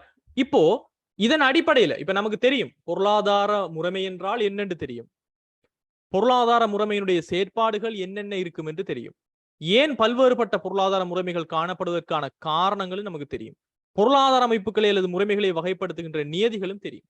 இப்போ பொருளாதார முறைமையினுடைய ஒரு பொதுவான ஒரு வகைப்படுத்தல் என்னன்னு சொல்லி நம்ம பார்க்க போறோம். சோ பொதுவான ஒரு வகைப்படுத்தல், அதாவது இந்த வளங்களினுடைய உரிமையோ அல்லது தீர்மான தொடர்பாடல் பொறிமுறையோ அல்லது ஊக்குவிப்போ இல்லாமலுக்கு பொதுவாக நம்ம பேசும்போது 3 பொருளாதார முறைமைகள் அப்படின்னு சொல்லிதான் நம்ம பேசுவோம். அதுல ஒன்று மார்க்கெட் எக்கனமி, சந்தை பொருளாதாரம்னு சொல்லுவோம். இந்த சந்தை பொருளாதாரத்தினைத்தான் நாம எதன் அடிப்படையில் நம்ம பிரிக்கும் போது சந்தை பொருளாதாரம் பேர் கொடுப்போம்? சொல்லுங்க பாப்போம். யஹியா, அட்டெண்டன்ஸ் வந்துட்டு நீங்க வளமையா கிளாஸ் லிங்க்ஸ் அனுப்புற மிஸ்ஸுக்கு நம்ம அட்டெண்டன்ஸ் கோட் அனுப்புங்க. she will record it. So சந்தை பொருளாதாரம் என்பது எந்த கிரைட்டேரியா மூலம் நாம இந்த பேரை கொடுப்போம்? I need answer from all people. இப்பதான் நம்ம பார்த்தோம். எத்தனை பேருக்கு உங்களுக்கு நினைவிருக்குன்னு பார்ப்போம். அனிதா கரெக்டா சொல்லிக்கிறீங்க. What about others? Market economy, decision coordination. Zainab correct. என்னது? தீர்மான தொடர்பாடல் பொறிமுறை. சரியா? இதன் அடிப்படையில் தான் நம்ம சந்தை பொருளாதாரம் என்று சொல்லுவோம். அதே சமயம் முதலாளித்துவ பொருளாதாரம் என்று சொல்லி எதன் அடிப்படையில் பேர் கொடுப்போம் நாம? எத்தனை பேருக்கு நினைவிருக்குது? தீர்மான தொடர்பாடல் பொறிமுறையின் அடிப்படையில் சந்தை பொருளாதாரம் என்று சொல்லுவோம். முதலாளித்துவமா சமதர்மமா என்று சொல்லி எதன் அடிப்படையில் சொல்லுவோம்? வளங்களினுடைய உரிமை, சொத்துரிமை யாருக்கு காணப்படுகிறது என்பது அடிப்படையில். சோ முதலாளித்துவம் என்று சொல்லுவோம். அதே மாதிரி சுதந்திர சந்தை பொருளாதாரம் அல்லது கட்டில்லா சுதந்திர சந்தை பொருளாதாரம் எல்லாம் சொல்லுவோம். Free market economy, right? Free market economy, சுதந்திர சந்தை பொருளாதாரம் என்பது சந்தை பொருளாதாரம் தான். சுதந்திரம் என்று சொன்னால் மேக்சிமம் சுதந்திரம் அங்கு காணப்படும், அரசாங்கத்தினுடைய தலையீடு இல்லாம இருக்கு. அல்லது விலை பொருளாதாரம், பிரைஸ் எக்கனமி என்று சொல்வதும் இதனைத்தான். அல்லது தனியார் முயற்சியாண்மை பொருளாதாரம் என்பதும் ஒரே விஷயம்தான். மார்க்கெட் எக்கனமி என்று சொல்லக்கூடிய சந்தை பொருளாதாரத்துக்கு தான் இத்தனை பெயர்களை கொண்டு நாம் அழைக்கின்றோம். சோ சந்தை பொருளாதாரம், முதலாளித்துவ பொருளாதாரம், சுதந்திர சந்தை பொருளாதாரம், கட்டில்லா சுதந்திர சந்தை பொருளாதாரம், விலை பொருளாதாரம், தனியார் முயற்சி பொருளாதாரம் என்பதெல்லாம் பொதுவாக எதனை நம்ம சொல்றோம் என்று சொன்னால் மார்க்கெட் எக்கனமியான சந்தை பொருளாதாரத்துக்கு தான் இத்தனை பெயர்களை நம்ம கொண்டு சொல்றோம். ரைட்? ஜீனத் மிதா, உங்களுக்கு விளங்குதாமா? என்ன சரி பிரச்சனைன்னு சொன்னா, விளங்கலன்னு சொன்னா please type and send to me. I will definitely clear your doubts. Right? So இந்த மார்க்கெட் எக்கனமி, அதே மாதிரி பிளான்ட் எக்கனமி, ஆர்டர்ட் எக்கனமின்னு சொல்லக்கூடிய கட்டளை பொருளாதாரம். கட்டளை பொருளாதாரம் எதை வச்சு நம்ம பேர் கொடுப்போம் ஸ்டூடெண்ட்ஸ்? ஆர்டர்ட் எக்கனமி அல்லது பிளான்ட் எக்கனமின்னு சொல்லக்கூடியது நம்ம எதுல கொடுப்போம்? எந்த நியதியில வச்சு நம்ம கொடுப்போம் அந்த பேர்? வளங்களினுடைய உரிமையா, தீர்மான தொடர்பாடல் பொறிமுறையா, அல்லது ஊக்குவிப்புகளுடைய தன்மையா? பொதுவாக நம்ம எதை வச்சு கொடுப்போம்? தீர்மான தொடர்பாடல் பொறிமுறையினை வைத்து இது கட்டளை பொருளாதாரமா அல்லது சந்தை பொருளாதாரமான்னு சொல்லுவோம். அதே மாதிரி இருக்கு இன்னொரு பேர் இருக்குது, மத்திய திட்டமிடல் பொருளாதாரம். மத்திய திட்டமிடல் பொருளாதாரம் சொல்லுவோம். அல்லது சோசியலிச பொருளாதாரம் சொல்லுவோம். சம உடைமை பொருளாதாரம், சமதர்ம பொருளாதாரம் என்பது எல்லாமே ஒரே விஷயத்தை தான் நம்ம பொதுவாக நம்ம குறிக்கிறோம். சோ சந்தை பொருளாதாரம், முதலாளித்துவம், சுதந்திர சந்தை, விலை பொருளாதாரம், தனியார் முயற்சி பொருளாதாரம் என்பதெல்லாம் ஒரே விஷயம்தான். கட்டளை பொருளாதாரம், மத்திய திட்டமிடல் பொருளாதாரம், சோசியலிச பொருளாதாரம், சம உடைமை பொருளாதாரம், சமதர்ம பொருளாதாரம் எல்லாம் பொதுவாக ஒரே விஷயம்தான். பட் ரொம்ப ரொம்ப டீப்பா நம்ம போய் பார்த்தோம்னு சொன்னால் சின்ன சின்ன வித்தியாசங்கள் ஒவ்வொன்றுக்குள்ளேயும் சொல்லலாம். பட் பொதுவாக எக்ஸாம் பேப்பர்ல பொதுவாக பேசுறாங்கன்னு சொன்னால் இதனை பத்தி தான் பேசுறாங்கன்னு சொல்லி இங்க நினைவு வச்சுக்கொள்ள வேண்டும். அடுத்து பாத்தீங்கன்னு சொன்னால் கலப்பு பொருளாதார முறைமை, மிக்சட் எக்கனமி அப்படின்னு சொல்லி நம்ம சொல்றோம். கலப்பாக இருக்கிறது. இலங்கை நாடானது ஒரு கலப்பு பொருளாதார முறைமையில் காணப்படுகின்ற ஒரு நாடாகத்தான் காணப்படுகிறது. இங்க தனிய சந்தை பொருளாதாரமும் இல்ல, தனிய கட்டளை பொருளாதாரமும் இல்ல. இது ஒரு கலப்பு பொருளாதாரம். பிராக்டிகலா பார்க்க சொன்னால் தூய சந்தை பொருளாதாரமோ தூய கட்டளை பொருளாதாரம், அதாவது 100% சந்தை பொருளாதாரம் 100% கட்டளை பொருளாதாரம் என்பது பிராக்டிகல்ல கிடையாது. ரைட்? கலப்பு பொருளாதார முறைமைகள் தான் காணப்படுவதாக இருக்கும். சோ பொருளாதார முறைமையினுடைய பொதுவான வகைப்படுத்தலின் படி சந்தை பொருளாதாரத்தை பத்தி நம்ம பார்க்க போறோம். சோ முதலாவது இந்த சந்தை பொருளாதாரம் என்று சொல்லக்கூடிய மார்க்கெட் எக்கனாமிக் சிஸ்டம் என்றால் என்னன்னு நம்ம பார்ப்போம். ரைட்? இந்த மார்க்கெட் எக்கனாமிக் சிஸ்டம், இத சந்தை பொருளாதார முறைமை என்பது சந்தையில காணப்படுகின்ற கேள்வி நிரம்பல் சக்திகளுக்கு ஏற்ப தீர்மானிக்கப்படுகின்ற விலையின் அடிப்படையில் அடிப்படை பொருளாதார பிரச்சனைகளை தீர்த்து கொள்ளுகின்ற ஒரு பொருளாதார முறைமை. ரொம்ப ரொம்ப இம்பார்ட்டன்டான வேர்ட்ஸ் இங்க தான் காணப்படுகிறது. சரியா? சோ சந்தை பொருளாதாரம் என்பது என்ன? சந்தையில காணப்படுகின்ற கேள்வி அப்படின்னு சொல்லக்கூடிய ஒரு விஷயம். டிமாண்ட் சொல்லுவோம். அப்ப என்ன அர்த்தம்? பொருளை எத்தனை பேரு வாங்குறதுக்கு காசோட ரெடியா இருக்காங்க. இன் சிம்பிள் வேர்ட்ஸ், ஜஸ்ட் வாங்குறதுக்கு விருப்பம் இருக்கிறவங்க மட்டும் கிடையாது, காசையும் வச்சுட்டு அதுக்கான கொள்வனவு சக்தி, ஆற்றல் அவங்ககிட்ட இருக்குது. அப்படி வாங்குறதுக்கு எத்தனை பேரு ரெடியா இருக்கிறாங்க? நிரம்பல், எத்தனை பேரு விக்கிறதுக்கு பொருளோட மார்க்கெட்ல ரெடி ஆயிக்கிறாங்க. சோ சந்தையில காணப்படுகின்ற கேள்வி எவ்வளவு இருக்குது, டிமாண்ட் எவ்வளவு இருக்குது, அந்த டிமாண்ட பூர்த்தி செய்வதற்கான சப்ளை எவ்வளவு இருக்குது. சோ கன்சியூமர் சைட்ல, நுகர்வாளர் சைட்ல இருந்து எவ்வளவுக்கு டிமாண்ட், சப்ளையர் சைட்ல, ப்ரொடியூசர் சைட்ல, உற்பத்தியாளர், உற்பத்தி நிறுவனங்கள், நிறுவன துறையினுடைய சைட்ல இருந்து எவ்வளவுக்கு பொருட்கள் சேவைகள் வழங்குறதுக்கு இருக்கிறாங்க. இந்த டிமாண்ட் அண்ட் சப்ளையின் அடிப்படையில ஒரு விலை அந்த பொருளுக்கு தீர்மானிக்கப்படுவது. ஒரு போனா இருந்தாலும் சரி, ஒரு அரிசியா இருந்தாலும் சரி, ஒரு பானா இருந்தாலும் சரி, எதுவாக இருந்தாலும் சரி, எவ்வளவுக்கு டிமாண்ட் இருக்குது, எத்தனை பேர் சப்ளை செய்யறதுக்கு ரெடி ஆகிக்கிறாங்க. இதன் அடிப்படையில் அங்கு மார்க்கெட் ஒரு விலையை தீர்மானிக்கும். இந்த விலையின் அடிப்படையில் தான் இந்த அடிப்படை பொருளாதார பிரச்சனைகளான எந்த பொருளை எந்த அளவு, எவ்வாறு, யாருக்காக உற்பத்தி செய்கிறது என்பதனை இந்த விலை தான் தீர்மானிக்கும். யாரு விலையை கூட தாராங்களோ அவங்களுக்காக இந்த பொருள் விலை கூட இருக்குது, அதனால இந்த பொருளை நான் உற்பத்தி செய்ய போறேன், இதுல எந்த அளவுக்கு நான் உற்பத்தி செய்ய போறேன் என்று சொல்லியும், எவ்வாறு உற்பத்தி செய்வது என்பது சொல்லும் போதும், எந்த பொருளுக்கு விலை, அதாவது ஊழியத்துக்கு உழைப்புக்கு நான் சம்பளம் விலைகள் கூட கொடுக்கணுமா, அல்லது நான் உற்பத்திக்காக எடுத்துக்கொள்ளும் போது மெஷினரிஸுக்கு நான் சம்பளம் கூலிகள் வட்டிகள் கூட கொடுக்கணுமான்னு சொல்லி அங்கும் விலைகள் தான் எவ்வாறு உற்பத்தி செய்யப்படுகின்ற இந்த தொழில்நுட்ப முறையும் தீர்மானிக்கும்.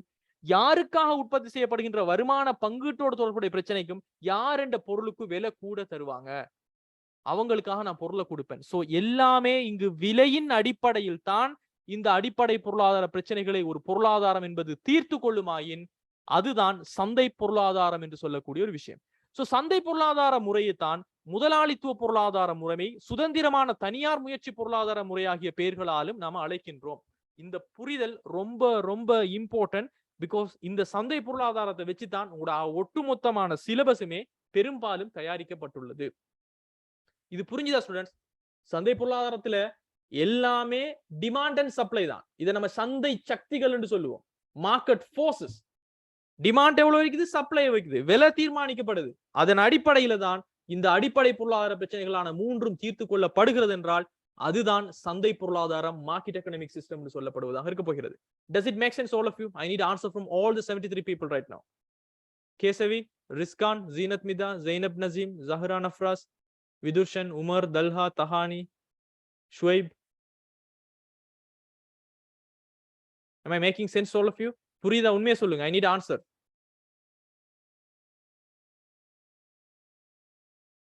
அனிதா, இன்னொருக்கா எக்ஸ்பிளைன் பண்ணுங்க சார் ப்ளீஸ். Okay, cool. சந்தை பொருளாதாரம் என்பது சிம்பிள்மா. நம்ம படிச்சிருக்கிறோம். அடிப்படை பொருளாதார பிரச்சனை என்று 3 பிரச்சனையை நம்ம படிச்சிருக்கிறோம். அந்த 3 பிரச்சனைக்கும் விலை விலை விலை விலை பிரைஸ் எவ்வளவுக்கு இருக்குது, எதை உற்பத்தி செஞ்சா கூடிய விலைக்கு எனக்கு விற்கலும், எதை உற்பத்தி செஞ்சா குறைஞ்ச செலவுல நான் விலை கொடுக்கலும், எதை உற்பத்தி செஞ்சா நான் குறைஞ்ச செலவுல உற்பத்தி செய்யலாம், அது ஊழிய சரிவா மூலதன சரிவா, யாருக்காக நான் உற்பத்தி செஞ்சா கூட விலை தருவாங்க, இத வச்சு விலை விலை விலை பிரைஸ மட்டும் செஞ்சு பிரைஸ் மெக்கானிசம் என்று சொல்லக்கூடிய விலை பொறிமுறை, இதனைத்தான் நாம இங்க விலை பொறிமுறை அப்படின்னு நம்ம சொல்ல போறோம். விலைதான் எல்லாத்தையும் தீர்மானிக்கப்படுகிறது. விலை என்பது எவ்வாறு தீர்மானிக்கப்படும்? எத்தனை பேர் வாங்குறதுக்கு ரெடியா காசு உடைக்கிறாங்க, எத்தனை பேர் பொருளை கொடுக்கறதுக்கு பொருளோட ரெடி ஆகிறாங்க. இதுதான் கேள்வி நிரம்பு. இதன் அடிப்படையில் விலை ஒன்று தீர்மானிக்கப்படும். அந்த விலைதான் இங்கு எல்லாத்தையும் தீர்மானிக்கப்படுகிறது. அதாவது கிட்டத்தட்ட பணம் தான் எல்லாம். அதுதான் சந்தை பொருளாதாரம். இப்ப விளங்கிருச்சா? அஃப்னான் அலி, அதே சமயம் அனிதா, குட், ரைட். இதுதான் சந்தை பொருளாதார முறைமையாக இருக்கிறது. சோ சந்தை பொருளாதார முறைமையினுடைய பண்புகள், கேரக்டரிஸ்டிக் ஆஃப் மார்க்கெட் எக்கனமி, அடிக்கடி பாஸ் பேப்பர்ல கேட்கக்கூடிய ஒரு கொஸ்டின். ஒரு ஃபைனல் எக்ஸாமுக்கு நீங்க கண்ணை மூடிட்டு இது வரும் என்று சொல்லக்கூடிய ஒரு கொஸ்டின் தான் இந்த கேரக்டரிஸ்டிக் ஆஃப் மார்க்கெட் எக்கனமி என்று சொல்லக்கூடிய சந்தை பொருளாதாரத்தினுடைய பண்புகள் அப்படின்னு நம்ம சொல்றது. ரைட். சோ சந்தை பொருளாதாரத்தினுடைய பண்புகளை நம்ம பார்த்தோம் என்றால் 11 பண்புகளை நான் உங்களுக்கு மிக மிக முக்கியமான பண்புகளாக நான் எடுத்திருக்கின்றேன். முதலாவது பாத்தீங்கன்னு சொன்னால் தனியார் சொத்துடைமை அல்லது சொத்துரிமை என்பது காணப்படும். இங்கு சொத்துடைமை அல்லது ஆதன உரிமை என்று சொல்லக்கூடிய நிலம், உழைப்பு, மூலதன முயற்சி என்பது யாருக்கு காணப்படும் என்று சொன்னால் தனியாருக்கு தான் இது காணப்படுவதாக இருக்கும். இதனால் தனியார் சொத்துடைமை உண்டு அல்லது சொத்துரிமை என்பது காணப்படும். அதே சமயம் இங்கு முயற்சியாண்மை, அதாவது முயற்சியாண்மை என்பது என்ன? ரிஸ்க் எடுக்கிறது யாரு?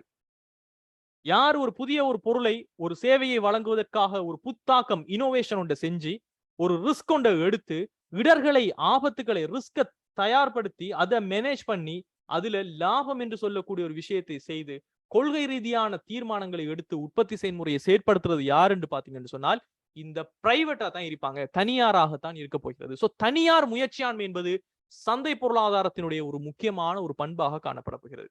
அதே சமயம் தெரிவு சுதந்திரம், சாய்ஸ் ஆஃப் ஃப்ரீடம் என்பது காணப்படும்.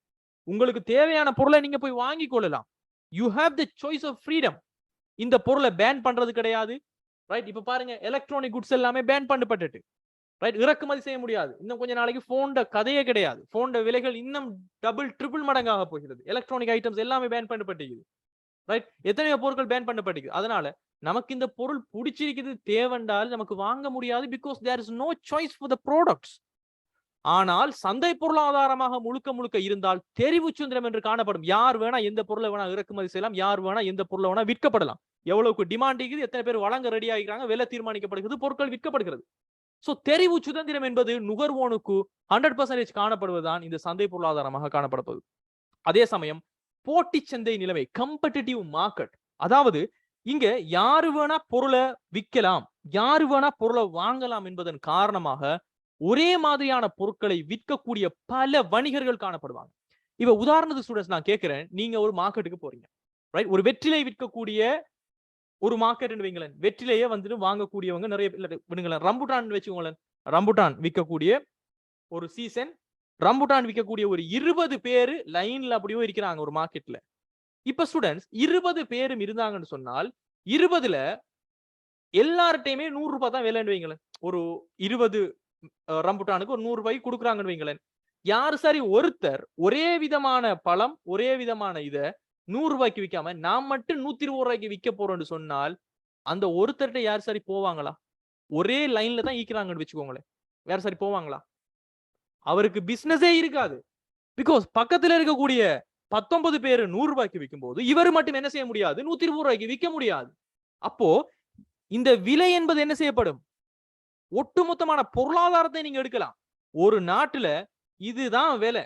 நீங்க எந்த ஊர் போனாலும், எந்த இடம் போனாலும், எந்த டிஸ்ட்ரிக்ட் போனாலும், எந்த ப்ரொவின்ஸ் போனாலும் இந்த பொருளுக்கு இதுதான் விலை அப்படின்னு சொல்லி ஒன்று இருந்தால் அது எப்போது இருக்கும்?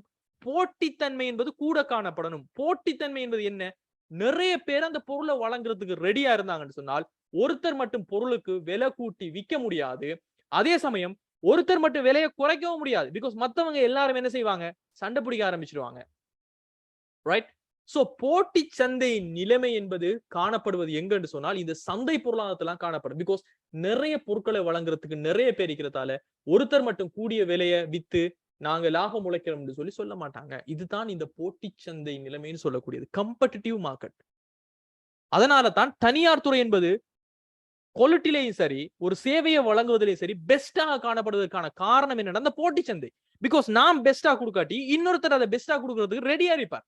அதனால போட்டி போட்டுக்கொண்டு இருக்கிறதன் காரணமாகத்தான் அந்த துறையினுடைய தரமும் அந்த துறையினுடைய அவுட்புட்டும் கூடுதலாக காணப்படுவதற்கான காரணமா இருக்குது. அதனால தான் அரசாங்க துறையில ஒரு போட்டித்தன்மை கிடையாது. அரசாங்கத்துல பாருங்க, ஒரு போட்டித்தன்மை கிடையாது, ரைட்? நான் கொடுக்குறேன், இல்லாட்டி அதே சேவை ஒரு 40 பேர் கொடுப்பாங்களா? கிடையாது. நீங்க ஒரு டிரைவிங் லைசன்ஸ் எடுக்கணும்னு சொன்னா இங்க தான் போகணும்னா இங்க தான் போகணும். வேற ஒரு இடம் இல்லைங்கிறது என்ன? தனி உரிமை அவங்கட. நீங்க வாரண்டா எங்கிட்ட தான் வரும். அப்ப நாங்க எப்படி செஞ்சாலும் நீங்க எங்கிட்ட தான் எடுத்துட்டு போகணுங்கிறது இருக்கிறதன் காரணமாகத்தான் இங்கு தனியார் துறை என்பது ஒரு பலம் பொருந்தியதாக, குவாலிட்டியானதாக இருப்பதற்கான காரணம். இந்த போட்டி சந்தைங்கிற கன்செப்ட் புரியுது எல்லாருக்குமே? போட்டி சந்தைங்கிறது, கம்படிட்டிவ் மார்க்கெட்ங்கிற கன்செப்ட் புரியுதா my dears? Yahya, Shifan, Amna, Abdullah, Nusaiba, Shafiya, make sense all of you?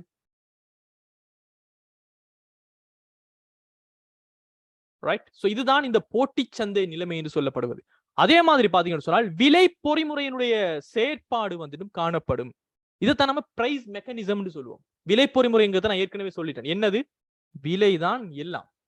மார்க்கெட்ல எவ்வளவு டிமாண்ட், எவ்வளவு சப்ளை, இதன் அடிப்படையில் விலை, இந்த விலையின் அடிப்படையில் தான் அடிப்படை பொருளாதார பிரச்சனை தீர்க்கப்பட போகிறது. இதுதான் விலை பொறிமுறை என்பது, ரைட்? சந்தை சக்திகளான கேள்வி நிரம்பலின் அடிப்படையில் தீர்மானிக்கப்படுகின்ற விலையின் அடிப்படையில் தான் அடிப்படை பொருளாதார பிரச்சனையானது தீர்க்கப்படுமாயின் அதுதான் சந்தை பொருளாதாரம். அந்த சந்தை பொருளாதாரத்தில் இதற்கு பெயர் தான் விலை பொறிமுறைன்னு சொல்லுவோம். இது அடிக்கடி உங்களுக்கு கொஸ்டின் கேட்கப்படும். உங்களோட ஃபர்ஸ்ட் எக்ஸாம் பேப்பர்ல விலை பொறிமுறை என்றால் என்ன என்பது 100% நிச்சயமாக கொஸ்டின்ல இருக்கு, ரைட்? பிரைஸ் மெக்கானிசம்னா என்ன, இது எந்த பொருளாதார முறைமையில காணப்படும், அங்க என்ன நடக்குது, இது புரிஞ்சுதா எல்லாருக்குமே? இதை நீங்க அண்டர்ஸ்டாண்ட் பண்ணுவது ரொம்ப ரொம்ப முக்கியம். அதே சமயம் பாத்தீங்கன்னு சொன்னால் சுதந்திர முயற்சியாண்மை, ஃப்ரீடம் ஆஃப் என்டர்பிரினர்ஷிப். யாரு வேணா பொருட்களை புதிதாக நீங்க உற்பத்தி செய்யறதுக்கு ஒரு ஐடியாவோட வரலாம். உங்களுக்கு மார்க்கெட் இருந்தா நீங்க அந்த பொருளை உற்பத்தி செய்யலாம். இங்க யாரும் தடுக்க போறது கிடையாது. சுதந்திரமான முயற்சியாண்மை, அது அரசாங்கம் வந்து செய்யறாலும் சரி அல்லது தனியார் வந்து செய்யறாலும் சரி, freedom of entrepreneurship. No one can do anything. So சுதந்திரமான ஒரு முயற்சியாண்மை காணப்படுவது. அதே மாதிரி இங்க எல்லாமே சுயநலனாகத்தான் இருக்கும். தனியாரினுடைய அவங்கவங்களோட நலன், சுயநலன் அல்லது லாப நோக்கமாகத்தான் இவங்க எல்லாருமே செயற்படுவாங்க. பிகாஸ் ஆஃப் வை? இங்க எல்லாமே விலைதான். கூட யாரு விலை கொடுக்குறாங்க, கூட யார்கிட்ட விற்க மூலமாக லாபத்தை உழைச்சு கொள்ளலாம் என்கின்ற ஒரு தனியாரினுடைய நலன் அல்லது லாப நோக்கம் தான் இந்த சந்தை பொருளாதாரத்துல காணப்படக்கூடியதாக இருக்கும். அதே சமயம் பாத்தீங்கன்னு சொன்னால் சுய நன்மையின் அடிப்படையிலான ஊக்குவிப்புகள், இன்சென்டிவ்ஸ், நம்ம ஏற்கனவே பார்த்த மாதிரி பொருள் ரீதியான ஊக்குவிப்பு, இலாபத்தை நோக்கமாக கொண்ட ஊக்குவிப்பு, சுய நன்மை, தனக்கு என்ன கிடைக்குது அதன் அடிப்படையில தான் இவங்களுடைய செயற்பாடுகள் லாபம் உழைப்பதை நோக்கமாக கொண்டு காணப்படக்கூடியதாக இருக்கும். அதே போல நுகர்வோனினுடைய இறைமை, இது ஒரு இம்பார்ட்டன்டான ஒரு சாப்டர். நிறைய பேரு இப்ப கிளாஸ்ல கூட சாட்ல கேட்டிருந்தீங்க, நுகர்வோன் இறைமை என்றால் என்ன சார்னு சொல்லி. இதை பத்தி நம்ம பார்க்க போறோம். கன்சியூமர் சொவர்னிட்டின்னு சொல்லுவோம் நம்ம இங்கிலீஷ்ல. சோ இந்த நுகர்வோன் இறைமை என்பது காணப்படக்கூடிய பொருளாதார முறைமை. என்ன பொருளாதார முறைமை என்றால் சந்தை பொருளாதார முறைமை. இந்த டாபிக்கும் அடிக்கடி உங்கள்கிட்ட கேட்கப்படும். சோ நுகர்வோன் இறைமையை பத்தி தனியாகவே உங்களுக்கு கொஸ்டின் வரும். இதை பத்தி நம்ம பார்க்க போறோம். அதே சமயம் வரையறுக்கப்பட்ட அரச தலையீடுகள் இங்கு காணப்படும். சந்தை பொருளாதாரம் என்பதற்காக ஸ்டூடெண்ட்ஸ் 100% எல்லாருமே தனியார் தான் அப்படின்னு சொல்லி இருக்காது. அது பிராக்டிக்கலும் கிடையாது. அரசாங்கம் என்பது ஆக குறைந்த அளவில், வரையறுக்கப்பட்ட அளவில், ஒரு மினிமம் ரேஞ்ச்ல அரசாங்கத்தினுடைய தலையீடு இருக்கத்தான் செய்யும். இல்லாட்டி தனியார் வந்துட்டும் எல்லாரையுமே பங்கு போட்டு விலைக்கு வித்துருவாங்க. சோ ஒரு வரையறுக்கப்பட்ட விதத்துல ஒரு குறைந்தபட்சமான ஒரு அரசாங்கத்தினுடைய தலையீடுகள் கட்டாயமாக சந்தை பொருளாதாரத்துல காணப்படத்தான் செய்யும். அதே போல 11 பாத்தீங்கன்னு சொன்னால் பன்முகப்படுத்தப்பட்ட தீர்மானங்கள் இங்கு மேற்கொள்ளப்படும். Multi diversified decision making, right? பன்முகப்படுத்தப்பட்ட தீர்மானங்கள் சொன்னால் பல்வேறுபட்ட பொருட்கள், சேவைகள், பல்வேறுபட்ட விலைகள், பல்வேறுபட்ட ஊக்குவிப்புகள், பல்வேறுபட்ட புத்தாக்கங்கள், ஒன்டர்பிரினர்ஷிப் சொல்லக்கூடிய பன்முகப்படுத்தப்பட்ட தீர்மானங்கள் இங்கு மேற்கொள்ளப்படக்கூடியதாக இருக்கும். இது இந்த 11 விடயங்களும் தான் ஸ்டூடெண்ட்ஸ் முக்கியமான பண்புகளாக உங்களுக்கு தெரிந்திருக்க வேண்டிய விஷயங்களாக இருக்கு. இந்த 11 பண்புகளையும் நீங்க கட்டாயமாக மனசுல நினைவு வச்சு கொள்ளத்தான் வேண்டும். பிகாஸ் அடிக்கடி இது கொஸ்டின்ல கேட்கப்படுவதாகத்தான் இருக்க போகிறது. இது எல்லாருக்குமே புரிஞ்சுதா? இதுல என்ன சார் டவுட் இருக்குதா? தனியார் சொத்துரிமைண்டா என்ன, தனியார் முயற்சியாண்மை, தெரிவு சுதந்திரம், போட்டி சந்தை, விலை பொறிமுறை, சுதந்திர முயற்சியாண்மை, தனியார் நலன், சுயநன்மை, நுகர்வோன் உரிமை, அரசாங்கத்தினுடைய நுகர்வோனுடைய இறைமை, வரையறுக்கப்பட்ட அரசு தலையீடு. எஸ் கவி, இறைமை என்றால் என்ன? எஸ், அதை நம்ம பார்க்க போறோம். இந்த ரெண்டையும் தவிர எல்லாமே புரிஞ்சுதா? தனியார் சொத்துடைமையும் நுகர்வு உரிமையும் நம்ம பத்தி விளங்கப்படுத்த போறோம். அதை தவிர மற்றது எல்லாமே உங்களுக்கு புரிஞ்சுதா?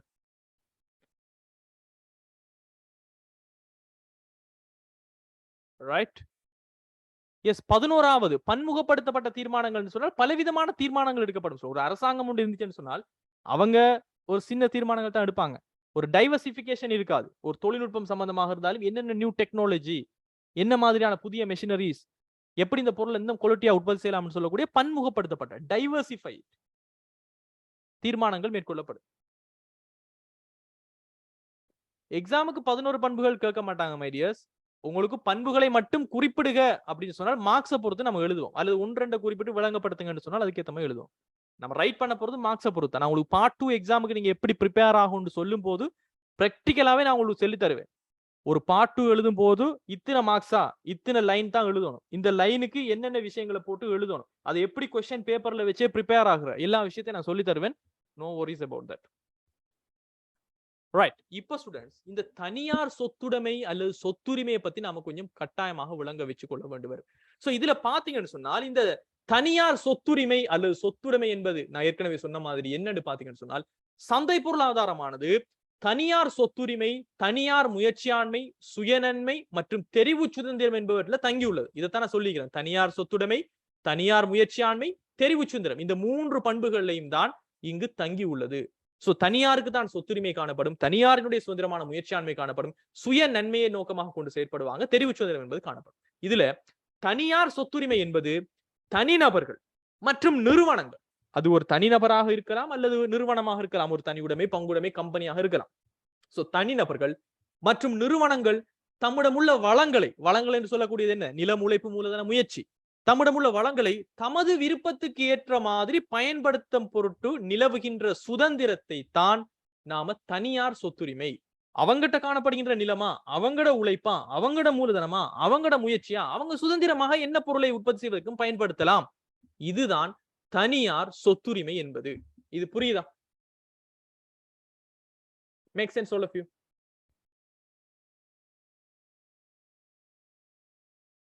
S Zainab, I am doing.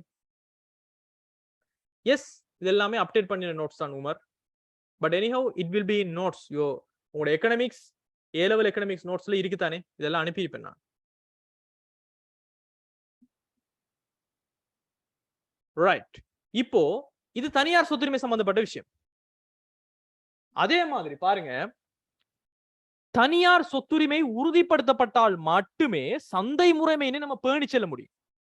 So தனியார் தங்கிட்ட காணப்படுகின்ற நிலம், தங்களினுடைய உழைப்பு, தங்களினுடைய மூலதனம், தங்களினுடைய முயற்சியினை தாங்கள் விரும்புகின்ற பொருளினுடைய உற்பத்திக்கு நாங்க பயன்படுத்துறதுக்கு சுதந்திரம் இருந்தால்தான் சந்தையில டிமாண்ட் என்பது சுதந்திரமாக தீர்மானிக்கப்படும், சந்தையில சப்ளை என்பது சுதந்திரமாக தீர்மானிக்கப்படும்.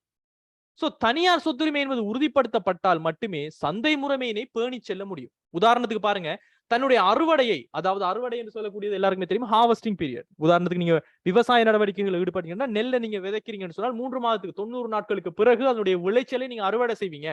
தனது அறுவடையை மற்றொருவர் வந்துட்டு கொள்ளையடிச்சிட்டு போறாரு, அபகரிச்சிட்டு போறாரு என்கின்ற ஒரு நிலைமை ஒரு பொருளாதாரத்துல காணப்பட்டால் எந்த ஒரு விவசாயியும் தனது நிலத்தில பயிற்சியில் ஈடுபட முன்வர மாட்டான்.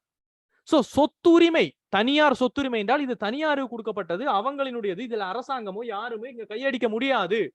இந்த பாதுகாப்பு இல்லாவிட்டால் சந்தை பொருளாதாரத்துல பொருட்கள் மற்றும் சேவைகளுடைய உற்பத்தி மிகவும் மட்டுப்படுத்தப்பட்டதாகத்தான் இருக்கும். ரைட்? சோ தனியார் சொத்துரிமை என்பது கட்டாயமாக காணப்பட வேண்டும், அதனை அரசாங்கம் பாதுகாத்து கொடுக்க வேண்டும். இது அரசாங்கத்தினுடைய கடமையாக இருக்க போகிறது. இது புரிஞ்சுதா எல்லாருக்குமே? Make sense all of you?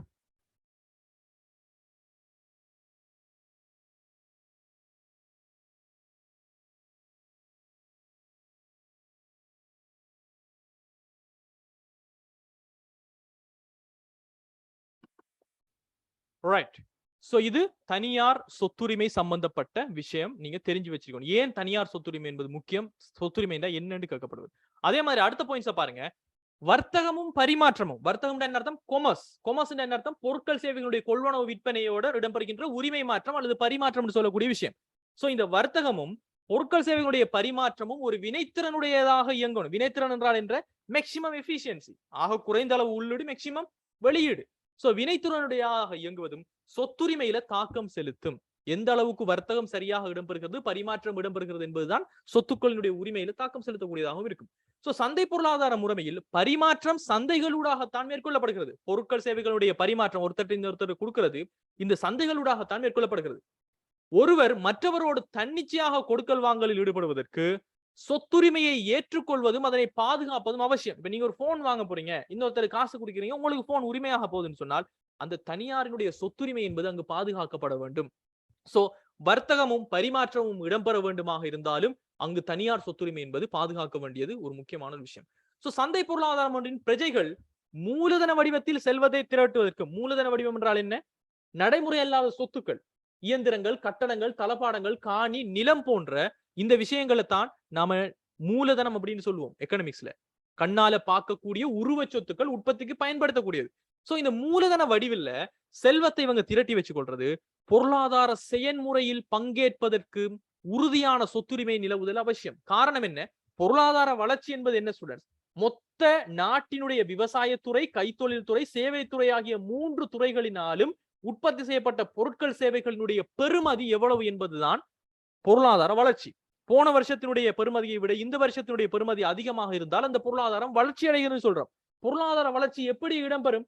பொருளாதாரத்துல மக்கள் சேமிக்க வேண்டும், மக்கள் சேமிக்க வேண்டும், அரசாங்கம் சேமிக்க வேண்டும், நிறுவனத்துறை சேமிக்க வேண்டும். இதனைத்தான் நம்ம சேமிப்புகளினுடைய வகைகளை படிச்சோம். அந்த சேமிப்புகள் என்னவாக மாற்றமடையும்? முதலீடுகளாக மாற்றமடையும்.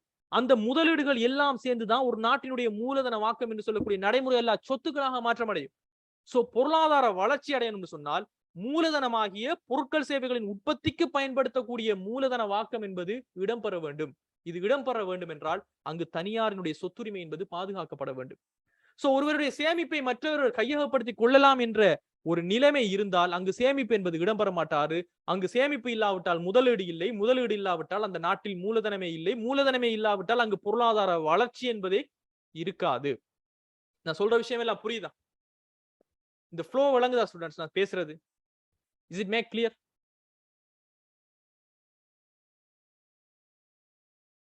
Easy understandable இருக்குதா?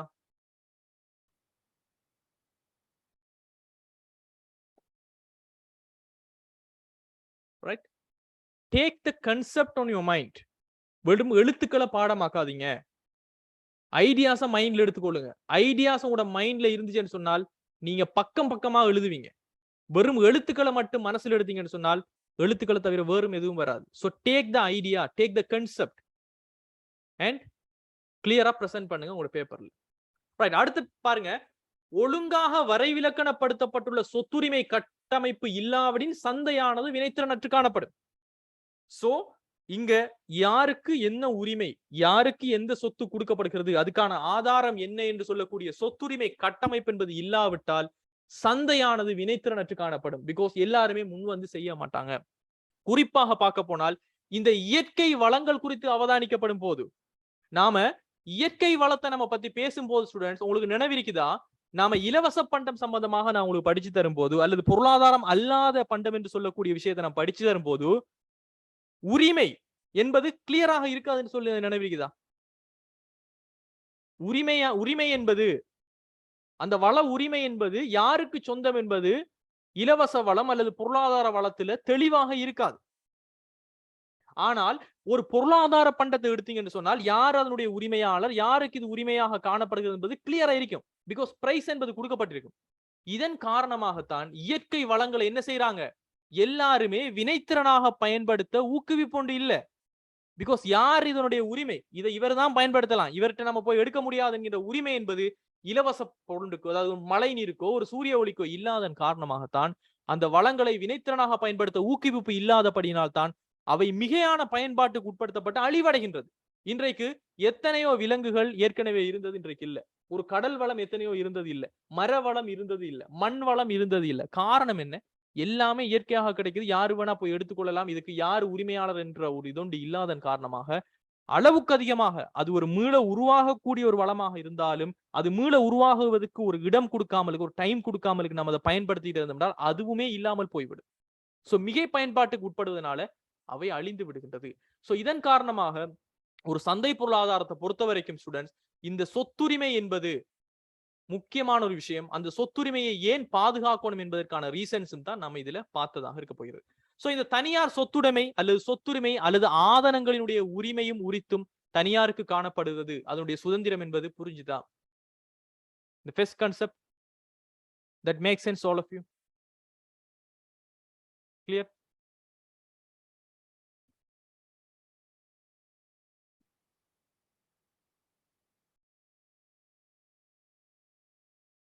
ரைட்.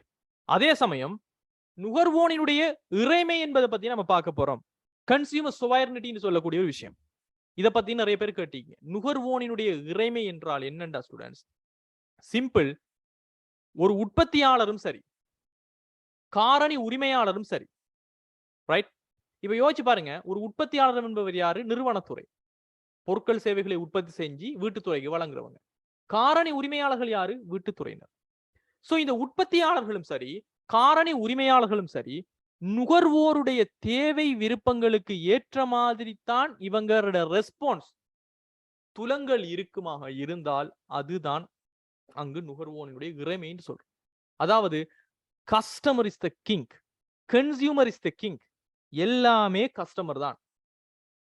அது எங்க காணப்படும் சொன்னால் சந்தை பொருளாதாரத்துல தான் காணப்படும், ஒரு தனியார்ல தான் காணப்படும். பிகாஸ் கஸ்டமருக்கு தான் பொருள் என்ன செய்யணும், விற்கணும், ரைட்? காரணி உரிமையாளர்களான நில உழைப்பு மூலதன முயற்சியை வச்சிருக்கிறவங்களும் யாரு? எந்த பொருளுக்கு டிமாண்ட் இருக்குது, எந்த பொருளுக்கு கஸ்டமர் கூட இருக்கிறாங்க, எந்த பொருளை கன்சியூமர் விரும்புகிறாங்க, எந்த பொருளுக்கு விலை கூட கொடுக்குறாங்க என்ற அடிப்படையில் தான் அவங்களினுடைய காரணிகளினுடைய விலையையும் அவங்க தீர்மானிப்பாங்க.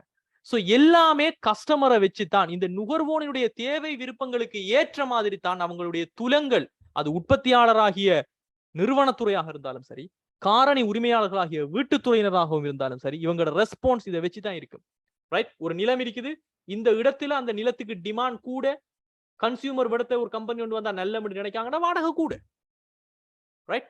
ஒரு உற்பத்தியாளரும் அவ்வாறு தான், இந்த பொருளை வாங்குறதுக்கு ரெடி ஆகிக்கிறாங்க, இந்த பொருளுக்கு விலை கூட ரெடி ஆகிக்கிறாங்க, நான் உற்பத்தி செய்ய தயாராகிறேன்.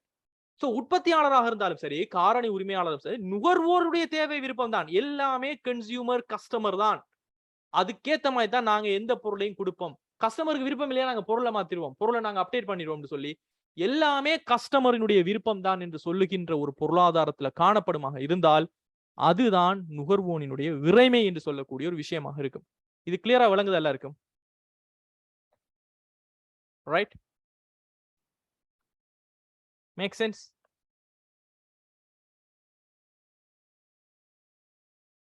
இன்னும் நீங்க விளங்கணும்னு சொன்னா கன்சியூமர் சொவயர்னிட்டி, இந்த நுகர்வோன் இறைமைக்கு பேர் என்னன்னு சொன்னால் கன்சியூமர் சொவயர்னிட்டி நீங்க சர்ச் பண்ணீங்கன்னு சொன்னால் உங்களுக்கு கூகுள்ல வந்துட்டு இது வந்துட்டு விளங்கப்படுத்துவதாக இருக்கும். பாருங்க கூகுள்ல சொல்ற விஷயத்தை பாருங்க. கன்சியூமர் சொவயர்னிட்டி என்னன்னு சொல்றாங்கன்னு பாருங்க.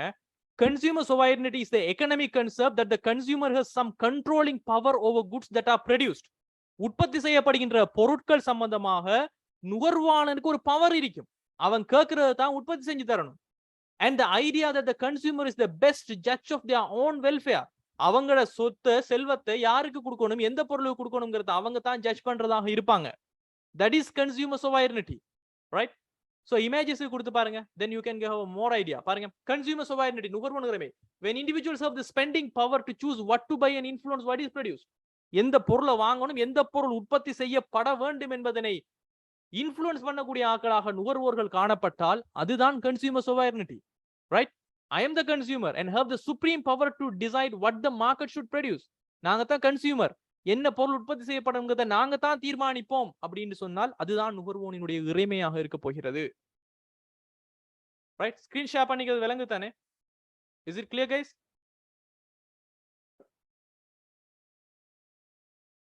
இந்த நுகர்வோன் இறைமைங்கிற கான்செப்ட் எல்லாருக்குமே புரிஞ்சுதான் கேட்டவங்க? So this is called consumer sovereignty. So உற்பத்தியாளரும் சரி காரணி உரிமையாளர்களும் சரி நுகர்வோனினுடைய தேவை விருப்பங்களுக்கு ஏற்பதான் துலங்கணுமாக இருந்தால் அதுதான் நுகர்வோனினுடைய இறைமை. சோ இப்போ ஒரு கொஸ்டின், சந்தை பொருளாதாரத்துல நுகர்வோனினுடைய இறைமை ஒரு பூரண இறைமையாக காணப்படுமா? 100% அவங்க தாக்கம் செலுத்துவாங்களா? நுகர்வோனுடைய இறைமை என்பது ஓகே, பட் 100% நுகர்வோனுடைய இறைமை என்பது காணப்படுமா என்றால் the answer is no. நுகர்வோனுக்கு இங்கு பூரணமான இறைமை காணப்படாது. அதுக்கான காரணம் என்னடா ஸ்டூடெண்ட்? ஒன்று, முதலாவது ரீசன் நம்ம சொல்லலாம், சந்தை பொருளாதாரத்துல நுகர்வோனுடைய தீர்மானமும் உற்பத்தியாளரின் தீர்மானமும் இணைந்துதான் இங்க விலை மட்டமும் வெளியீட்டு மட்டமும் நிர்ணயிக்கப்படும். தனியாக எல்லாத்தையுமே கஸ்டமர் செய்யறது கிடையாது. ரைட், நான் இந்த விலையை தான் தருவேன், உங்களுக்கு விருப்பம்டா தாங்க, இல்லாட்டி வேணான்னு சொல்லிட்டு கஸ்டமர் போகவும் முடியாது. அதே சமயம் உற்பத்தியாளரும் எனக்கு எவ்வளவு பொருள் இருக்குது, நான் இந்த விலைக்கு தான் தருவேன், இல்லாட்டி நான் தரமாட்டேன் அவரும் சொல்ல முடியாது. காரணம் என்ன? நிறைய கஸ்டமர் இருப்பாங்க, நிறைய சப்ளையர் இருப்பாங்க. சோ சந்தை பொருளாதாரத்தை பொறுத்த வரைக்கும் கேள்வி நிரம்பலாகிய சந்தை சக்திகளினுடைய அடிப்படையில் தான் என்ன நடக்க போகிறது? விலை என்பது தீர்மானிக்கப்படுகிறது. தனிய நுகர்வோன் மட்டும் கிடையாது. இதனால் 100 விதமான நுகர்வோன் உரிமை கிடையாது. சோ சந்தை பொருளாதாரத்தில் நுகர்வோனின் தீர்மானமும் உற்பத்தியாளரின் தீர்மானமும் இணைந்துதான் விலை என்பது தீர்மானிக்கப்படும். அந்த விலையில் எத்தனை பொருட்கள் விற்கப்பட வேண்டும் என்பதும் கொள்வனவு செய்யப்பட வேண்டும் என்பதும் 2 பேருடைய தீர்மானத்தின் அடிப்படையில் இருப்பதால 100% நுகர்வோனுக்கு இறைமை காணப்படாது. பட் நுகர்வோன் இறைமை என்பது கட்டாயமாக காணப்படும். அதே சமயம் சந்தை பொருளாதாரத்துல போட்டித்தன்மை மறைந்து தனி உரிமை தன்மை அல்லது நிறைவில் போட்டி நிலைமைகள் தோன்றினால் அங்கு நுகர்வோனுக்கு பூரண இறைமை காணப்படாது. இப்ப உதாரணத்துக்கு ஸ்டூடெண்ட்ஸ், நம்ம நாட்டுல சிகரெட் கம்பெனி எத்தனை இருக்குன்னு சொல்லுங்க பாப்போம். நம்ம நாட்டுல சிகரெட்டை வழங்கக்கூடிய கம்பெனி எத்தனை இருக்குது? யாருக்கு இந்த நாலேஜ் இருக்குது? இல்மா நவாஸ், உங்களோட கல்குலேட்டர்ஸ்மா நீங்க ஆர்டர் தந்த டேட்டா போட்டு போடப்படும். கல்குலேட்டர் தான் போடப்படலன்னா திங்கக்கிழமை போடப்படும். பிகாஸ் சாட்டர்டே சண்டே போஸ்ட்ல வந்து ஒர்க் ஆகாது. So Monday I will post, within 3 days you will get. என்ன நினைக்கிறீங்க நீங்க? நம்ம ஸ்ரீலங்காவில் எந்த கம்பெனி சிகரெட்டை தருதுன்னு தெரியுமா உங்களுக்கு? ஒரு 5 இருக்குன்னு சிஃபா சொல்றீங்க. No, only 1 and 1 company. ஒரே ஒரு கம்பெனி தான் ஸ்ரீலங்காவில் சிகரெட்டை உற்பத்தி செய்கிறது. இதற்கு பெயர் tobacco company of Sri Lanka. Tobacco Sri Lanka, டொபாக்கோன்னு சொல்லுவோம். ரைட், இலங்கையினுடைய ஒரே ஒரு கம்பெனி மட்டும்தான் Ceylon tobacco company PLC. Right right, ஸ்ரீமாத் Ramanathan மாவட்டத்தில் இருக்கக்கூடிய விஷயம் பாருங்க. This is the 1 and 1. இதுல பாருங்க, கூகுள் ரிவ்யூல போட்டிக்கிறாங்க பாருங்க. சிலோன் டொபாக்கோ கம்பெனி இந்த இருக்குது. You can see here. Right, Ceylon tobacco company review பாருங்க. This is the 1 and only tobacco manufacturer in Sri Lanka.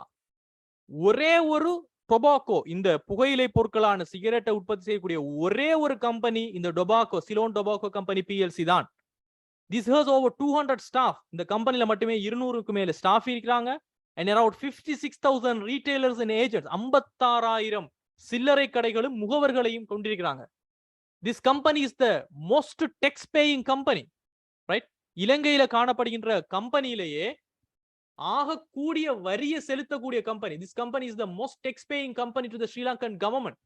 Mainly this company sells several types of cigarette, gold leaf, Dunhill, BHS, Navy Hut, Capstan are their main products. அப்போ எல்லாத்தையுமே விக்கிறது யாரு? ஒரே ஒருத்தர் தான். இதுதான் என்ன? தனி உரிமை. நீங்க வாங்கணுமா எனக்கிட்ட மட்டும் தான் வாங்கணும். நான் இல்லையா சிகரெட் இல்ல. நான் இல்லையா அரசாங்கத்துக்கு வருமானம் இல்ல. That's it. அப்ப என்ன நடக்க போகுது? அவங்க சொல்றதுதான் விலை. இங்க நுகர்வோனுக்கு இறைமை இருக்குமா? இருக்குமா இருக்காத ஸ்டூடெண்ட்ஸ்?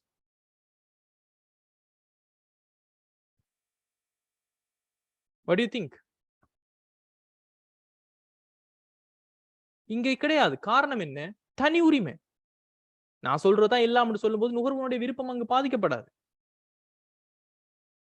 எத்தனையோ பொருட்களுக்கு விலை கூடினுச்சு, எத்தனையோ பொருட்களுக்கு தட்டுப்பாடு ஏற்பட்டுச்சு. எங்கேயாவது ஒரு நாள் கேள்விப்பட்டீங்களா சிகரெட் கடையில கேட்டோன்னு இல்லைன்னு சொல்றாங்கன்னு சொல்லி? பெட்ரோலுக்கு தட்டுப்பாடு, டீசலுக்கு தட்டுப்பாடு, உணவுக்கு தட்டுப்பாடு, மாவுக்கு தட்டுப்பாடு, எங்கேயாவது யார் சரி கேள்விப்பட்டீங்களா சிகரெட்டுக்கு தட்டுப்பாடு கடையில இல்லைன்னு சொல்லி? I don't think so. 99% chance இல்லை. ரைட்? பிகாஸ் காரணம் என்ன ஸ்டூடெண்ட்ஸ்? அதை தட்டுப்பாடாக வச்சு கொண்டிருக்க முடியாது. ஏன்? நம்மளோட ஒட்டுமொத்தமான அரசாங்கத்துக்கான வருமானத்துல 80% மேல வருமானம் எதுல போகுதுன்னு சொன்னா சிகரெட்டை விற்கிறதுல கிடைக்கிற டெக்ஸ்ல. பிகாஸ் போதைப் பொருட்கள் விற்பதன் காரணமாக கிடைக்கின்ற இந்த வருமானம் தான் அரசாங்கத்துடைய வருமானத்துல ஆகப்பெரிய வருமானம். சோ அவங்களே உற்பத்தி செய்வாங்க, அவங்களே விற்பனை செய்யறதுக்கு லைசன்ஸும் கொடுப்பாங்க. ரைட்? அவங்களே புடிச்சு கொள்வாங்க, அதுக்கு ஃபைனும் போட்டுக் கொள்வாங்க. ரைட்? இது எப்படி இருக்குன்னு சொன்னா, இப்போ கஞ்சா அதே மாதிரி இந்த நிறைய போதைப் பொருட்கள் பேர்கள் எல்லாம் இருக்கும். இதையெல்லாம் தனிப்பட்ட ரீதியா நாம பயன்படுத்தினா அதெல்லாம் குற்றம். நம்மளை பிடிச்சு கொண்டு போலீஸ்ல வைப்பாங்க, அரெஸ்ட் பண்ணுவாங்க, ஜெயில போடுவாங்க. ஆனா அதுவே ஒரு கடையை போட்டு அதுக்கு அரசாங்க லைசன்ஸை போட்டு அந்த கடைக்குள்ள வச்சு வித்தா அதெல்லாம் புனித நீரா மாறிடும். ரைட்? இப்படிதான் நம்மளை மடையனா மாத்திட்டிக்கிறாங்க இந்த அரசாங்கம். எல்லாம் இங்க வியாபாரம் தான். Nothing is for service. Right? You should understand this as an economic student. சொல்றது புரியுதா நான் சொல்றது?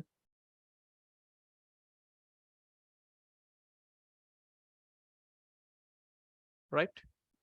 This is the corrupted country. இது ஒரு ஊழல் நிறைந்த ஒரு நாடு. சோ இங்க நேர்மை, நியாயம், நீதி எல்லாம் பார்க்க கூடாது. பார்த்தா நமக்கு கிடைக்கவும் மாட்டாது. நாம தான் ஏமாளியாக போவோம். சோ இதை எப்பயுமே எந்த விஷயத்துல ஒரு பிரச்சனையில மாட்டிக்கொண்டாலும் நினைவுல வச்சுக்கொள்ளுங்க. முக்கியமாக சட்ட ரீதியான பிரச்சனைகள்ல. ரைட்? சோ இதுதான் சந்தை பொருளாதாரத்துல போட்டித்தன்மை என்பது மறைந்து தனி உரிமை என்பது ஏற்படுமாக இருந்தால், அல்லது நிறைவில் போட்டி, இதை பத்தி நம்ம படிப்போம். நிறைவில் போட்டிண்டா ஒரு சில நிறுவனங்கள் மாத்திரம் தான் அந்த பொருளை கொடுக்கறதுக்கு இருக்கிறாங்கன்னு சொன்னால் அங்கு நுகர்வோனுக்கு இறைமை என்பது காணப்படாது. அதே சமயம் அதிகப்படியான விளம்பரங்களை போட்டு நம்மட விருப்பத்தை உருவாக்க ஆரம்பிப்பாங்க. ஆர்டிபிஷியலா பாருங்க, இந்த கிரீம் கம்பெனிஸை பாருங்க. ரைட்? இப்போ உங்களுக்கு கிரிக்கெட் பிளேயர் ஒருத்தரை இப்ப உதாரணத்துக்கு பாருங்க, கிட்டத்துல கிரிக்கெட் பிளேயர் வந்துட்டு இந்த ஒரு மேன் ஆஃப் த மேட்சா வந்தாங்க, 2 பேர் வந்தாங்க பெரும்பாலும். அந்த 2 பேரையும் வச்சு இப்ப எத்தனை விளம்பரம் இது பிறகு வரப்போகுதுங்கிறத மட்டும் நீங்க பாருங்களேன் டெலிவிஷன்ல. காரணம் என்ன? உங்களுக்கு அவங்கள பிடிக்கும், அவங்க ஒரு பொருளை ரெக்கமெண்ட் பண்ணா நீங்க அந்த பொருளை வாங்க போறீங்க. சோ உங்களுடைய இறைமை என்பது இன்ஃப்ளூயன்ஸ் பண்ணப்படுது. சோ அதிக அளவான விளம்பரங்கள் மூலமாக. சோ இங்கு நுகர்வோனுடைய இறைமை பூரணமாக இல்லை. நமக்கு பிடிச்சது நம்மளோட விருப்பம் திணிக்கப்படுகிறது. அதே சமயம் அரசாங்கம் அதிக அளவுல தலையிட்டு இருந்துச்சு என்று சொன்னால், இந்த பொருளை உற்பத்தி செய், இந்த பொருளை விற்காத, இந்த பொருளை இதுக்கு மேல விற்காதீங்க, இந்த பொருளை இந்த விலைக்கு மேல கொடுக்காதீங்க, இந்த பொருளை நாங்க இறக்குமதி செய்ய விட மாட்டோம்னு சொல்லி அரசாங்கம் அதிக அளவுல தலையீடு மேற்கொள்ளுமாக இருந்தால் அங்கும் நுகர்வோனுக்கு இறைமை என்பது காணப்படாது. சோ இதெல்லாமே ஒரு சந்தை பொருளாதாரமாக இருந்தாலும் கூட 100% ஒரு நுகர்வோனுக்கான சொவர்னிட்டி, இறைமை என்பது காணப்படாது என்பதற்கான காரணங்களாக நம்ம பார்க்கிறதாக இருக்குது. Clear? Clear guys? Right? All of you clear? So இதெல்லாமே சந்தை பொருளாதாரத்தினுடைய பண்புகளாக நம்ம பார்த்த விஷயங்கள். So today class, this is enough guys. So today class வந்து உங்களுக்கு யூஸ்ஃபுல்லா இருக்கும்னு நான் நம்புறேன். So நல்லா படிங்க. Right? Make sure you have to come under 100 in the island rank. So island rankல ஒரு 100க்குள்ள வாரத்துக்கு ஏத்த மாதிரி நன்றாக படிங்க, சரியா விளங்கி கொள்ளுங்க. உங்களோட டைம் மேக்ஸிமம் செல்ஃப் ஸ்டடிக்கு யூஸ் பண்ணுங்க. Self study is the key for your success. Okay, I will make துவா ஃபார் யூ கைஸ். அதே மாதிரி மேக் துவா for me also, for my family. and for you also I will make dua in your family, right? Take care. See you guys in the next classes. Thank you all. Make sure you have paid your contributions surely. Okay, thank you. Bye.